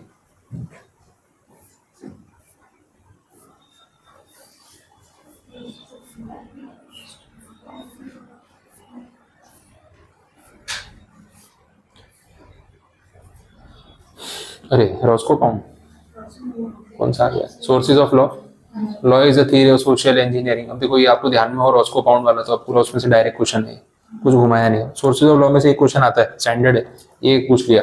कभी रॉस्को पाउंड पूछेंगे, कभी कैल्सन पूछ लेंगे, कभी जॉन ऑस्टिन पूछ लेंगे, सैलमन पूछ लेंगे, 3-4 ही तो हैं, उनमें से कोई आने वाला है। Doctrine of sufficient cause, direct question ये भी, ठीक है, तो एक लाइन में खत्म, स्कोर हो जाता है। An information provider is a person who provides information to body corporate and under these rules has certain rights over sensitive personal information. SPDI rules है ना, लास्ट क्लास में एक आंसर था, मैंने आपको बताया भी था कि शॉर्ट स्टोरी ध्यान रखनी है। सेंसिटिव पर्सनल इन्फॉर्मेशन जो है उसके लिए SPDI रूल्स है 2011 के, इंडिविजुअल की प्रिवेसी जो है वो आपको प्रोटेक्ट करनी है। अब इसमें हमने देखा कि जो मोबाइल ऐप्स है और ऑनलाइन वेबसाइट्स है वो आपके पासवर्ड सेव करती है, गूगल आपका पासवर्ड सेव करता है, आपका बायोमेट्रिक सेव करता है, बहुत सारी ऐप्स ऐसी है जो आपके बैंक अकाउंट की डिटेल सेव करती है। जब ऑनलाइन पेमेंट करते हो स्विगी, जोमेटो, मिंत्रा पे, तो RBI की गाइडलाइंस आती है कि इसको सिक्योर रखना है, वो सब पॉइंट्स है। आपका CVV जो भी डिटेल है क्रेडिट कार्ड की वो सब स्टोर्ड है।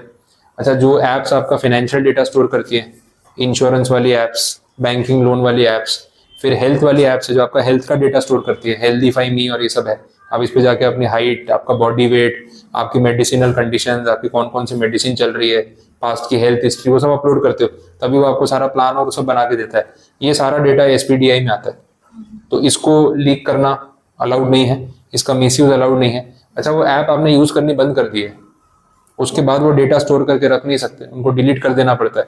ये सारा जो है इससे कनेक्टेड टॉपिक है। तो क्योंकि रिसेंट है, बाद में ऐड हुआ था IT एक्ट में, तो देखो पूछ ही लिया उन्होंने। तो जो जो चीजें कंटेंट में ऐड ऑन होती है वो अगले 1-2 साल में कहीं ना कहीं वो पेपर में यूज करेंगे ही करेंगे, वो यहाँ से पता चल रहा है। अच्छा, फॉरेन अवार्ड्स वाला, ये आर्बिट्रेशन से डायरेक्ट क्वेश्चन पूछ लिया, ठीक है, डायरेक्ट शॉर्ट नोट, कुछ भी घुमाया नहीं, पूरा सेक्शन देख लो आप, 20 मार्क्स का, एकदम डायरेक्ट है, बस पूरा पढ़ के जाना जरूरी है। आप पूरे पेपर का अगर इवैल्यूएशन करोगे ना, तो जो इजी वाला कंटेंट है वो काफी है। मतलब पहले 6A पूरा जो लास्ट में मैंने देखा, ये 20 मार्क्स में ऐसा कुछ नहीं था कि आप स्कोर नहीं कर पाओ। 6 चलो छोड़ दो, आप नहीं भी आप उसके सामने देखो तो भी चले। 5th वाला जो सेक्शन था वो भी BNS वाला, काफी सिंपल, 15 मार्क्स वो, तो 35 तो यही हो गए आपके। 4 वाले में आप देखो, 4A भी तो एडमिन और आर्बिट्रेशन पे है, डायरेक्ट क्वेश्चन ही थे, स्टैम्प पैड के बदले कोई दूसरा आ जाएगा, लेकिन प्रॉब्लम नहीं है। तो ये 15 ये और जोड़ लो, 50 मार्क्स हो गए आपके। तो पेपर उतना डिफिकल्ट नहीं होता जितना अपने माइंड में लेके चलते हैं। इवन अगर आप 4 वाला भी लिख लेते तो भी चलता, वो भी इजी था। तो 50 मार्क्स का तो प्रॉब्लम है ही नहीं यहाँ पे, जैसा पेपर पूछा है। 3 वाले में एक कॉन्ट्रैक्ट, एक नेगोशिएबल इंस्ट्रूमेंट, इजी आंसर था, और B में ट्रांसफर ऑफ प्रॉपर्टी के बदले कुछ और आ जाता। अगेन इतना डिफिकल्ट नहीं है, 65 मार्क्स का पेपर आपका रेंज में है। क्वेश्चन 2 वाले में BNS वाला पहला आंसर सिंपल था, CPC वाला भी लॉजिकल था, तीसरा कोई और केस आ जाएगा। देखो ऐसे करते करते 80 मार्क्स टच हो गए। पूरे पेपर में से फर्स्ट सेक्शन हैवी था, अब आपको अगर रिवर्स जाके रिलेट हो रहा हो, बाकी के पूरे 5 सेक्शंस में इतनी कोई प्रॉब्लम नहीं थी, बस वो आपको पहले क्वेश्चन में जानबूझ के ऐसा रख के पैनिक कर देते। मेरा तो सजेशन वही था, पेपर अटेम्प्ट करते नहीं बोलता पहला सेक्शन देखो ही मत, आप रीड कर लो बट उसमें डेप्थ में मत जाओ। आप पहला वाला छोड़ के ना बाकी के क्वेश्चंस पहले देखो, जितना आप पीछे जाओगे आपको इजी सेक्शंस कहीं ना कहीं छुपे हुए मिलेंगे, तो आप टारगेट करके उसको पहले लिख के खत्म करो। एक चीज तो आपकी मर्जी, हाँ कर सकते हो, इसमें कोई पार्ट्स नहीं है। मैं वो लिखने वाला बता भी देता हूँ, क्योंकि टेस्ट में आप लोग सब गलत कर रहे थे, वो इसके साथ साथ में बता देता हूँ कि आपको क्वेश्चन अटेम्प्ट करने हैं तो क्या ध्यान रखना है। ऑर्डर जो होता है ना वो थोड़ा स्पेसिफिक है, ऐसे एकदम रैंडमली नहीं लिख सकते। अब जैसे यही आपका पेपर है JIGL, मैं इसी के रेफरेंस में बता देता हूँ। अब JIGL में उन्होंने 6 सेक्शन दिए हुए हैं आपको। अब इसमें कोई पार्ट नहीं है, पूरा 100 मार्क्स का एक ही पेपर है। कंपनी लॉ SBL में तो पार्ट्स हैं, यहाँ कोई पार्टीशन नहीं है, तो आप 6 में से कोई भी सेक्शन पहले स्टार्ट कर सकते हो। आप भले पहले 6th वाला कर लो, अब बोले नहीं सर बीच में 5th वाला करते हैं, 5th वाला कर लो, उसमें भी कोई ऑब्जेक्शन नहीं चलेगा। लेकिन अब 5th में 3 क्वेश्चन थे, इसका ऑर्डर चेंज नहीं करना है। तो आपने 5th पहले स्टार्ट किया, कोई मना नहीं कर रहा, आपने सबसे पहले ये वाला लिखा, फिर बोले सर इसके बाद मुझे ये वाला लिखना है, चलेगा। फिर बोले ये वाला लिखना है, ये भी चलेगा, फिर ये और ये तो लास्ट में लिखेंगे, सोच के गए थे आप, कोई प्रॉब्लम नहीं, आपकी चॉइस है। तो इसमें आप कोई भी ऑर्डर में कोई भी सेक्शन स्टार्ट करो, बट ये ऑर्डर आप इंटरचेंज नहीं कर सकते। अगर आपने ये किया तो इसमें फिर मार्क्स कट हो जाएंगे। फॉर इंस्टेंस आपने क्वेश्चन 5 स्टार्ट किया, A B C 3 क्वेश्चन थे, आपने पहले सबसे पहले लिखा 5A, फिर आपने लिखा 5C, फिर आपने लिखा 5B। आप लोगों ने टेस्ट में ऐसे ही किया है, ये चेक नहीं होगा, ये चेक नहीं होगा।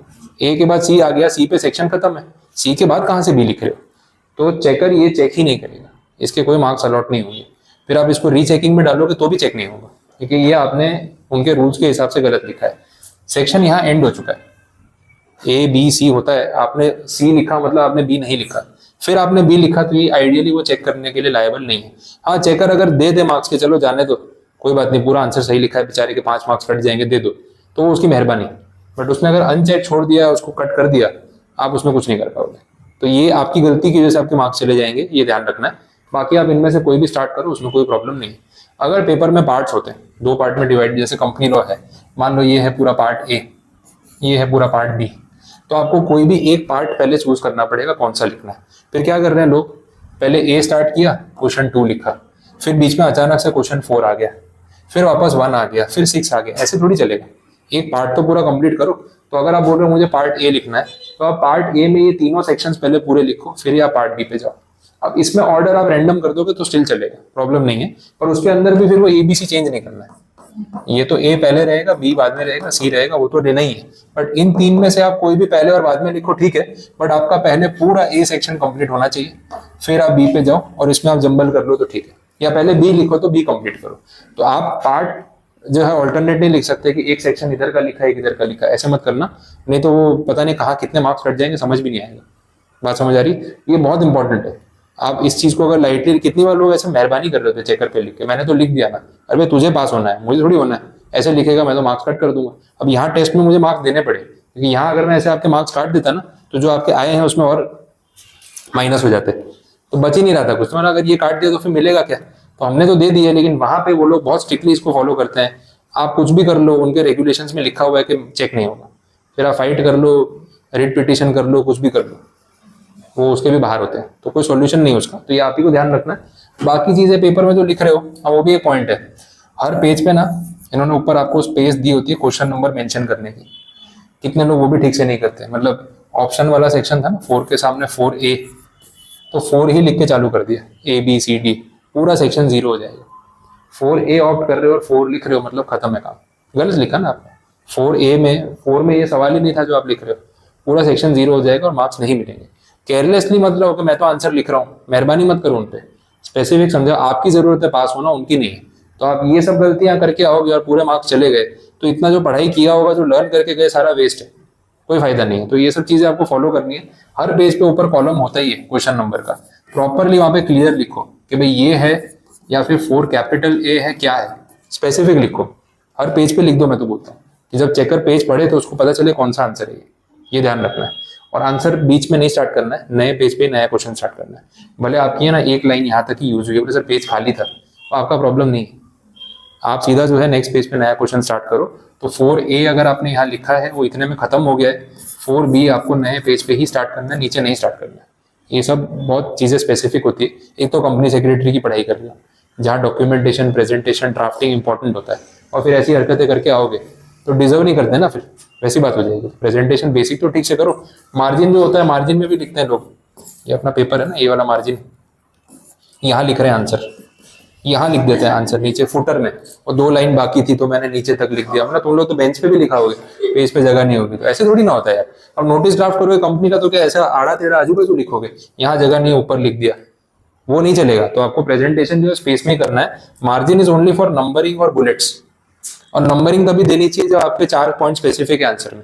आप अगर आंसर बना के लिख रहे हो तो आप कभी पॉइंट्स को नंबरिंग मत दो, 1 2 3 4 मत करो। चेकर को आपने पहले ही बता दिया मैं 4 ही पॉइंट लिखे हैं, और उसके अगर सॉल्यूशन में 6 होंगे, होता है ना कितनी बार अपन एक ही चीज या 2 पॉइंट्स एक में मर्ज करके लिख देते हैं, तो बात तो पूरी समझाइए, लेकिन उसको कंबाइन कर दिया, पर उसकी बुक में 6 है, आपने 4 लिखे, पहले ही मार्क्स काट देगा, इंप्रेशन ही पड़ जाएगी ना कि तो पूरा लिखा ही नहीं है। तो आप एरोज यूज कर लो, बुलेट्स यूज कर लो। नंबरिंग तभी यूज करना चाहिए जब किसी आंसर में 4 पॉइंट स्पेसिफिक है बुक में, जैसे ज्यूरिसडिक्शन के टाइप पूछे हैं तो 4 ही टाइप है, और आप चारों समझा रहे हो तो लिखो ना 1 2 3 4, उसको गिनने दो, क्योंकि उसके सॉल्यूशन में भी 4 ही पॉइंट होंगे। बट बनाए हुए आंसर में हमेशा पॉइंट्स लिखते टाइम सिर्फ एरो देना चाहिए, और पॉइंट वाइज लिखना चाहिए, बड़े बड़े पैराग्राफ नहीं। बड़े बड़े पैराग्राफ पढ़ने में बहुत आलस आता है, एज ए चेकर बोल रहा हूँ, इतना गुस्सा चढ़ता है, हमने इतने बड़े पैराग्राफ कौन पढ़ेगा, उसमें अंदर भी तो क्या क्या भरा होता है आपने। तो जैसे जैसे पढ़ते जाओ और फालतू चीजें मिलती जाती तो गुस्सा बढ़ जाता है, मार्क्स कट जाएंगे। तो आप पैराग्राफ्स में लिखो या पॉइंट्स में डिवाइड करो, एक साथ पूरा आंसर एक पैराग्राफ में नहीं लिखना चाहिए। ये सब प्रेजेंटेशन वाला पार्ट जो है बहुत ध्यान रखना, ये तो मार्क्स जाएंगे। मेनली तो मैंने इसमें बता दिया, और कुछ मुझे याद आ रहा हो तो बता दो। मार्जिन वाला बोल दिया, हेडर फुटर बोल दिया, पेज नंबर आपको देना है, सेक्शन वाइज बता दिया। ओवरऑल ये चीजें हैं, बाकी फिर आपके पेपर्स में चेक करूंगा और कुछ मिलेगा तो बता दूंगा। इतना आपको ध्यान रखना है। बोलो, कुछ पूछना है? क्लियर है, पता चला? बस तो इतना रखते हैं, एक पेपर तो अपन ने डिस्कस किया। अब आगे मिलते रहेंगे तो और पेपर्स का भी डिस्कशन करते जाएंगे। ठीक है।